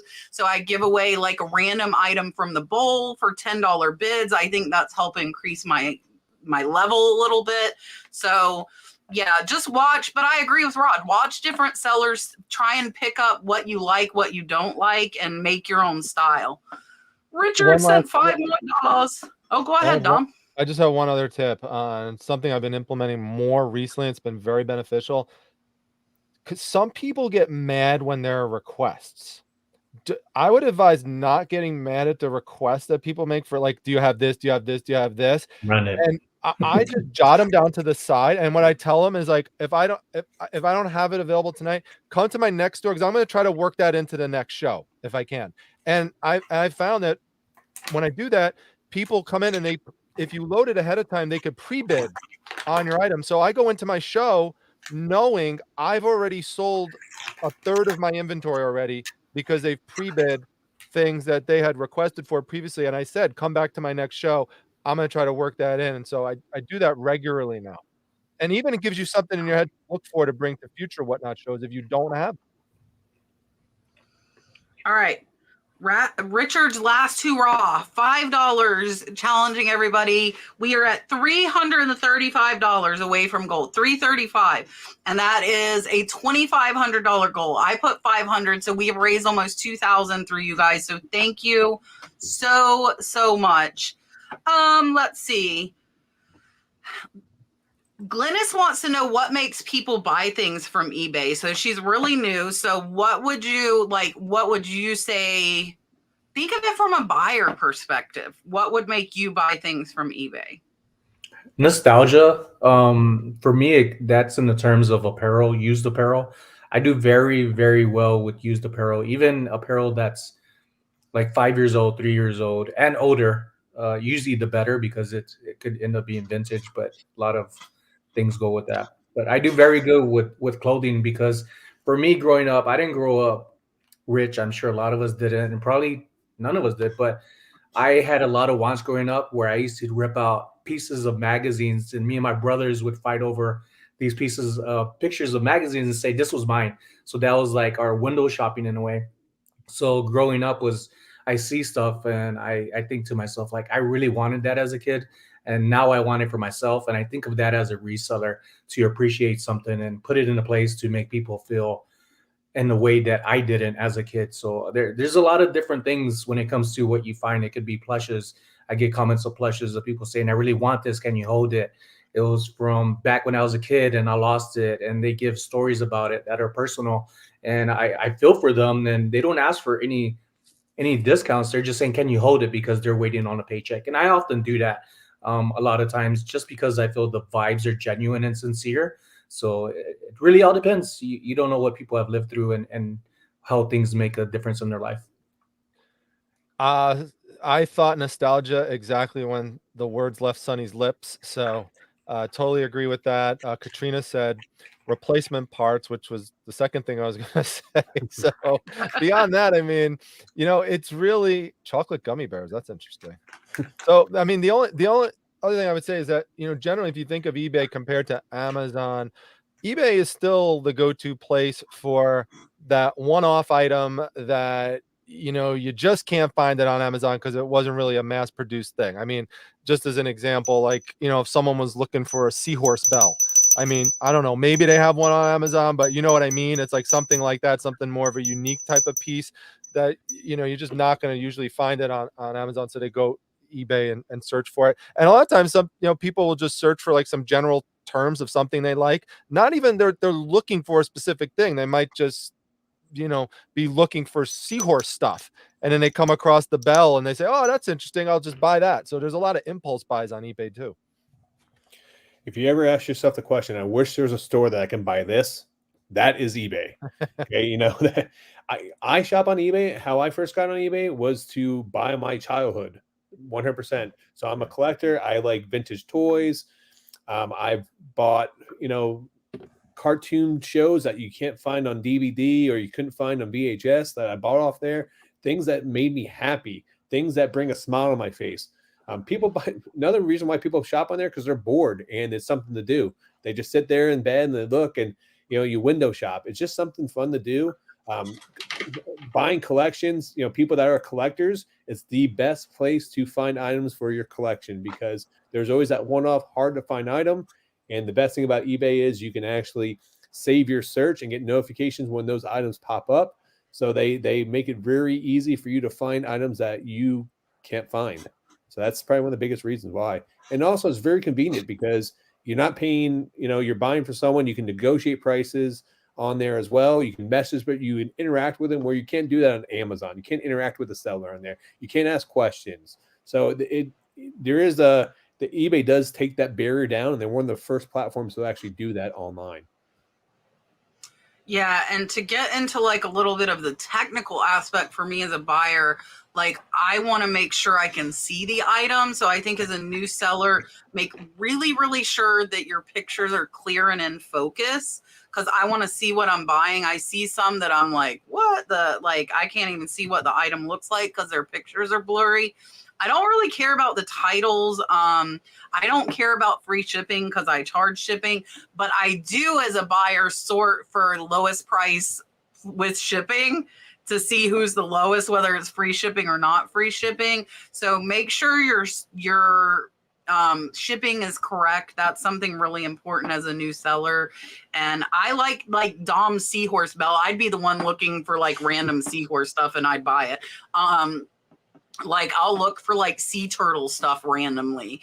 I just like that. That's what I do. My good friend Yvonne is in the house and a $9.99 super chat. Where did her message go though? She said, namaste, little boss. Listen, did you guys see the picture? Dalton was doing yoga on the whatnot table in his little boss t-shirt. And he did that. There was no coaching there at all. He gets up on the whatnot table, gets into the yoga pose, and I'm like, and I took a picture and I'm like, where did you learn? Apparently they're teaching him yoga at school, which is cool. That's probably how she gets the kids to be quiet. It's like, woo. Smart woman, smart woman. So Missy Vaughn sent $10. I am going to give her a dolphin. Thank you so much. That puts us at 325. We need 325. Here is your dolphin, Miss Yvonne.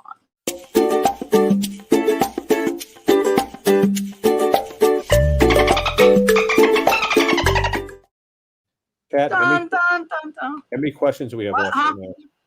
A lot. 30. We'll do rapid fire soon. We're at 9:47. Yeah. Okay. Let's talk fast. Okay, this one I think only one person. And if it's like a one person answer, then just one person. All right, Sonny, we're doing quick fire. Is eBay, if you use their shipping rates, a lot cheaper than the post office? And do you have to buy a label printer to print one of eBay's labels? You don't have to use the post office's labels. You can use eBay. I didn't know that in the beginning. Do you have to label printer? For years, I didn't have a label printer, but I do recommend getting one because you'll save a lot of money and space and time. And it is cheaper. It's 30% cheaper. Thank you. Okay, this is everybody. How strong are your international sales compared to USA sales? Mine are pretty good. Oh, sorry, Sonny. Go ahead. Oh, no, go ahead. We'll take turns. We'll just go around the clock. USA sales USA sales are definitely stronger, but international sales, what they are really very helpful for is selling that high-end, expensive item that someone in the US doesn't want to pay, but they'll pay it because either no one else has it, no one else is selling it, they have no other way to get it, and so they just pay the price. And that comes through very often, and that's what I like about international sales. 95% of my sales are from the US, and my 5% are from international, are high-end sales, just like he said. So Yeah, we get like 10 to 15% international. Karen, I don't know that we can answer this in quick fire, but can you guys answer if you know of a cheap thermal printer? I use Full Memo, and I think I paid $90 from it, or $80 from the actual site of Full Memo. And I got that because it doesn't take particular thermal labels like other thermal printers do. It could take the fan ones or roll up ones from any other brand that's out there of labels. Option if you spend less. I spend a lot less on that using just the unknown brands on Amazon, and also on Amazon I have the Prime still printing per page labels. The 2-page print labels, I still don't understand how to print one label, say on whatnot, rather than just having it just the main shipping label, because I don't add that other extra. Sonny, all you have to do is once you create them all, like don't print them as you are creating them, create all of them, and then you'll hit bulk email labels, and it'll send you a file with just the labels, and you can print off all the labels, and it says the buyer's name on the label. That's how we mark the packages when we pack them. So then you won't get all that extra. You're very welcome. Dom, any cheap ones you can recommend?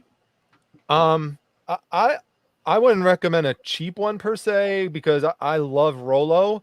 But what I would tell you is that if you want to get it for less, the first Rollo that came out was not wireless. They then came out with a wireless version. I invested in that because it just made a lot more sense for me, and it actually saved me some time using a wireless version just based on my setup. And what I did is I sold my regular one, the non-wireless one, on eBay for a little bit less than what I bought it for, but it was still a savings for somebody. So there's a lot of people in that position who are selling their perfectly good non-wireless Rollos, and you could start with that and get it for a discount compared to what you'd get it for on Amazon or directly through Rollo. So Dymo is also good, but you're going to pay up for that. But you could do the same type of thing, look for a used one. So Kat actually has a direct link for this one. It's the Off Nova on Amazon, and I think it's, what is it, like 120 bucks? No, it's on sale. It's on sale, yeah. So I actually purchased that because the other one I had before broke. So it works great. You can print labels, you can print stickers. It works great. So that's what I've been using for the last 5 months now, 4 months. Yeah, and I got that one. I have a Dymo 4XL. That was my main one. And I got it on Facebook Marketplace, and I got it because it was a cheap one. when I was, just starting. So that's why I have Dymo 4XL. But then I wanted to print stickers to put on my Whatnot packages, and that's how I got the Off Nova.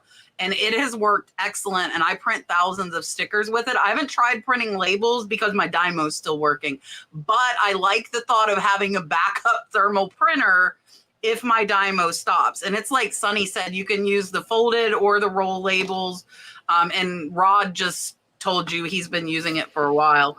So that one for $90, I've had no issues with it, and it works perfectly. I only got it because they had the labels that it can print thermal and pink and turquoise. So that's why I got that printer. I will confess. Cheryl wants to know, how do you handle reseller clicks? I don't understand the question. Sorry. All right, you want me to take this one on? Take it. Do it, Dom. Listen, here's the thing. When there's people, there's clicks. There's clicks in kindergarten. My mom is, up in age, and in her community in Florida, there's clicks amongst the senior citizens. There are clicks in college. There's clicks everywhere. So that's just part of it. So what I've always tried to do is I just try to be as independent as possible. And I always joke that I'm a free agent. So I jump back and forth between different groups all the time. I always was like that.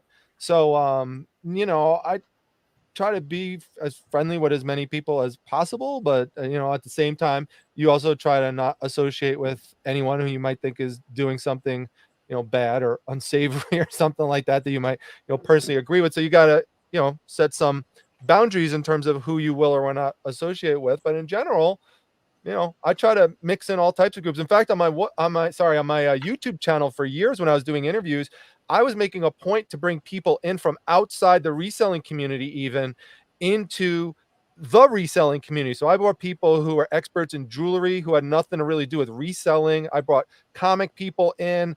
I did all sorts of videos like that. So even reselling in and of itself is a type of YouTube click. So there's also, you gotta, just try to spread out, just try to spread your wings. Be yourself, plain and simple. I mean, if people don't like you, they don't like you. Yeah. And, that's all you can do. Network, be yourself. And, I don't like everyone. Not everyone's going to like me. I'm, different strokes for different folks. So I like you. plain and simple. Well, I like you. So Dom's, well, we'll see about that one. But no, it's, I like Dom. But no, it's, the best thing you do is just try to network with as many people as possible. You're going to find who you gel with and who you don't gel with. Plain and simple. And, you don't have to be friends with everybody. You don't have to break in everyone's group. Everyone's going to do what they want to do, and just be yourself. Yeah, so there are clicks, but I don't know, it's not like a bad type of thing where they don't let people in. Like, I know like all of the antique and vintage resellers have that in common. So I'm like Dom, I know like George the Antique Nomad, Yvonne, Crazy Lamp Lady. And then there are just regular resellers like me, Sonny, Rod, that might not mesh because they don't sell antiques and vintage. So they just don't have something in common with them. But I'm like Dom, I guess. And Sonny put hashtag free agent. I would agree with that. Like, as long as you're a good person and we're good, then we're good. It doesn't matter. And it's crazy the amount of reselling channels that have 10 and 20 and 30 and 40 and 50,000 subscribers that I've never seen. There are probably 100 of them out there. There are tons, and and YouTube pays attention to who you watch and shows you other people. And then it's like you're watching this group of people that know each other. Like, I know Dom, I know Rod, I know Sonny. So I guarantee you, if we look at our metrics, our viewers are also going to watch these people. Yep. And that's because and it's YouTube, blame YouTube. YouTube forms the clicks. Yeah. Because you'll see the viewers are watching a segment of channels. And that's the same as Dom. Like, I bring, Tiffany Thrifting Vegas. There's a whole a location thing too. There are tons of thrifting Vegas people, right? Like, by location too. So yeah, I don't handle them at all. I don't care about them. It is what it is. Okay. Miss Marjorie, and she posted on here and Facebook. Where do you find the best option for? She put for envelopes and boxes, and then she also put for good quality bubble mailers. So where do you guys get your shipping supplies from? Lately I had another reseller reach out to me on Instagram saying that they have items to donate. Amongst those donations to resell were shipping supplies as well that I'm not reselling. Actually, she has so much, I gave them out to people in the community of reselling here in Vegas. So I haven't had to pay for any shipping supplies. But if you do have eBay, I would see if you have the discount for them.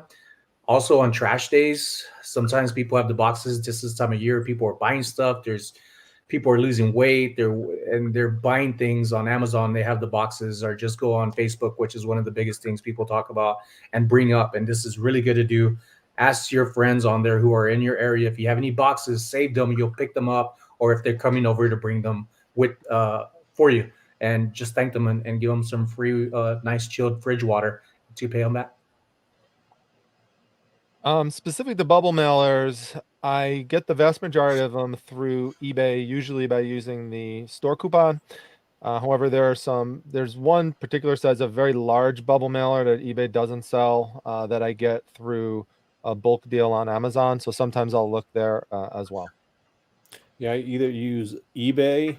There are some sellers that do sell them as well. I use my eBay store code, which, if you have a store, you get free money every quarter that you can apply to shipping supplies, and also on Amazon. So I rotate them. I look to see who has the best price at the time, because prices do change and fluctuate between all the sellers, and then I just purchase them then. Yeah, so I wanted to show this. So this is on Amazon. I found this company, and I can send you the link. It's 250 poly mailers for less than $50.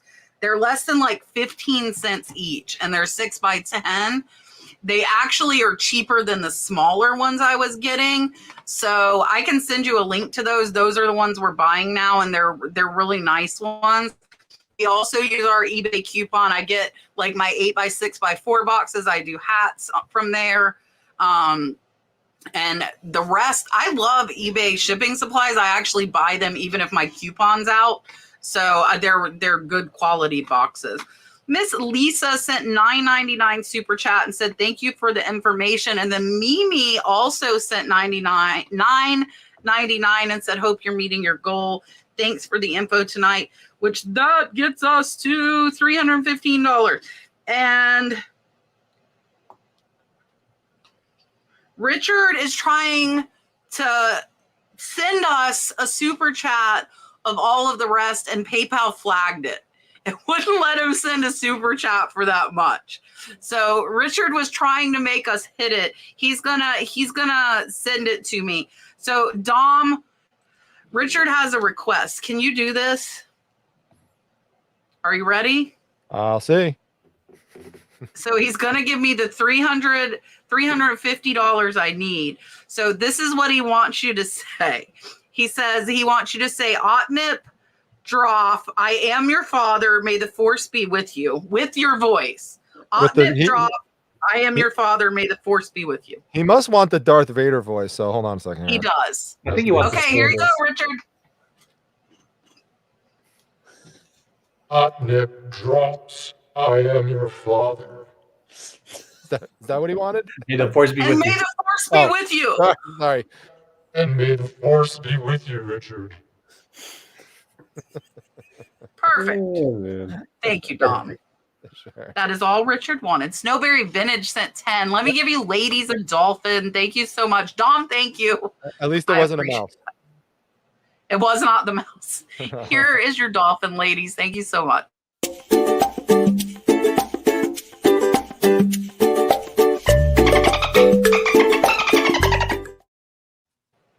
Yay! All right, we'll take one more question.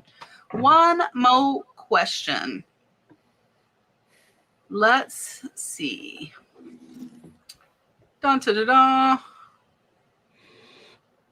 There's a lot of questions. Oh, this is a good one for the last one by Mile High Mom. Fast nickel or slow dime? Both. If I could find an item or items for a good price start and make good profit, I'm for it. Agree with both. And speaking of the different platforms we were talking about, Whatnot is definitely the place to go for the fast nickel, and eBay is, I mean, more the place for the slow dime, where you want to try to maximize your value on those higher priced items. I'll go with both as well. I mean, fast nickel is probably what you want to do, especially starting out, depending where you are in your reselling career, because you want to turn over those items as soon as possible to build that bankroll. Yeah, I'm going to exactly 100% echo Dom. Whatnot is my fast nickel. I do not make as much as I would. I leave room where other people can make money, but that might be their slow dime. eBay for me is slow dime. So I would say both. And I think having a mix of both is a good business model to have as well. All right.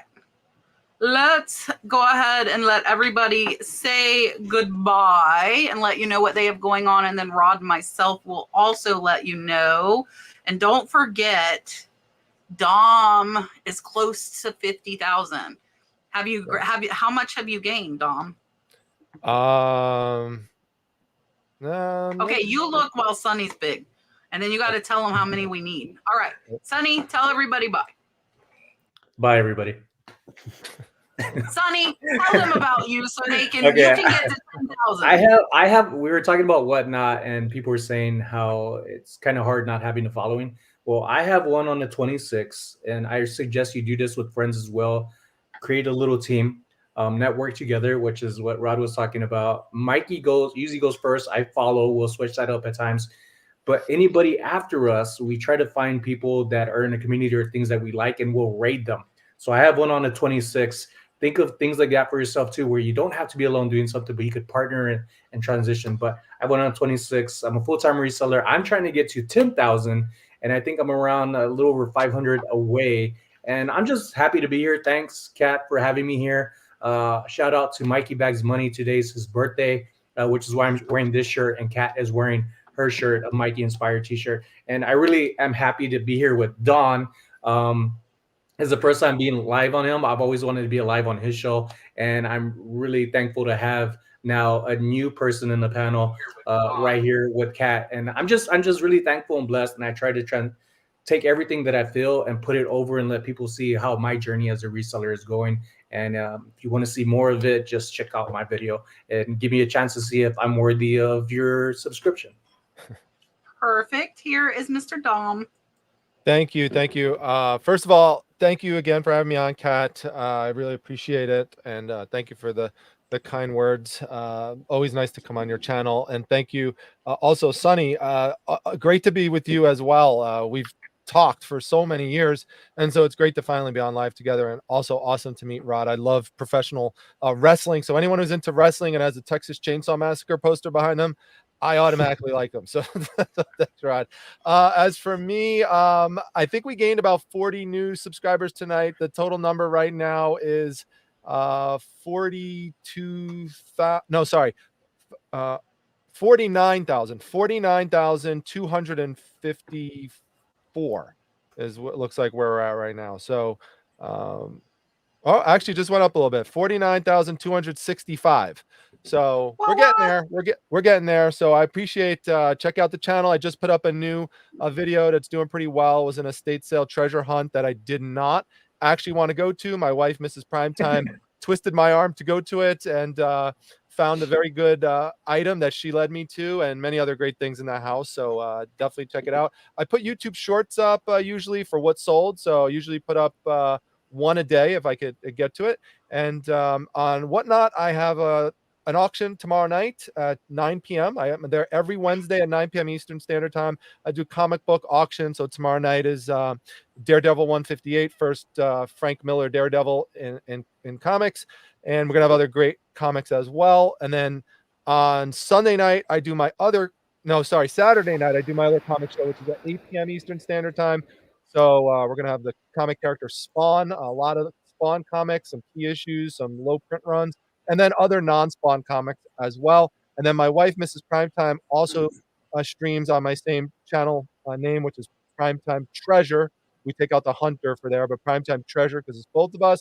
And she does jewelry shows usually on Sunday nights at 8 p.m. Eastern Standard Time. So be sure to give us a follow and look forward to seeing you there. Thanks, everyone. Perfect. Rod, Well- what do you got going on, my Well, friend? since everyone's talking about building their subscribers up, I'm trying to fight Jake Paul and challenge him to a fight. So I only need 88,227 more subscribers to hit that 100,000. So make We sure you totally guys all got it. subscribe so I can challenge Jake Paul to a fight. I drop new videos on YouTube every Tuesday, Friday. I just dropped one, hit up a giant flea market, which I found a big toy graveyard. And I dropped one today about finding some autographs and one maybe fake or two. So check those out. You guys can find me at Picking and Punching on all my social media accounts on Facebook and on Instagram. My DMs are always open. So if we don't get your questions today, please feel free to reach out to me. Any questions, concerns, anything that you guys need to, I'm always here to help. Yes, and we had 26 unanswered questions tonight. As the audience has grown, our ability to answer everyone has decreased, unfortunately. I want to say happy birthday to Mikey as well. Thank you all for hanging out with us. Definitely check out these three guys' channels. And I have a sterling silver whatnot sale tomorrow with 2 Tiffany & Co. pieces, as well as a ton of other really good sterling. It is all cataloged. You can go see it all now and research it. There is room for resellers.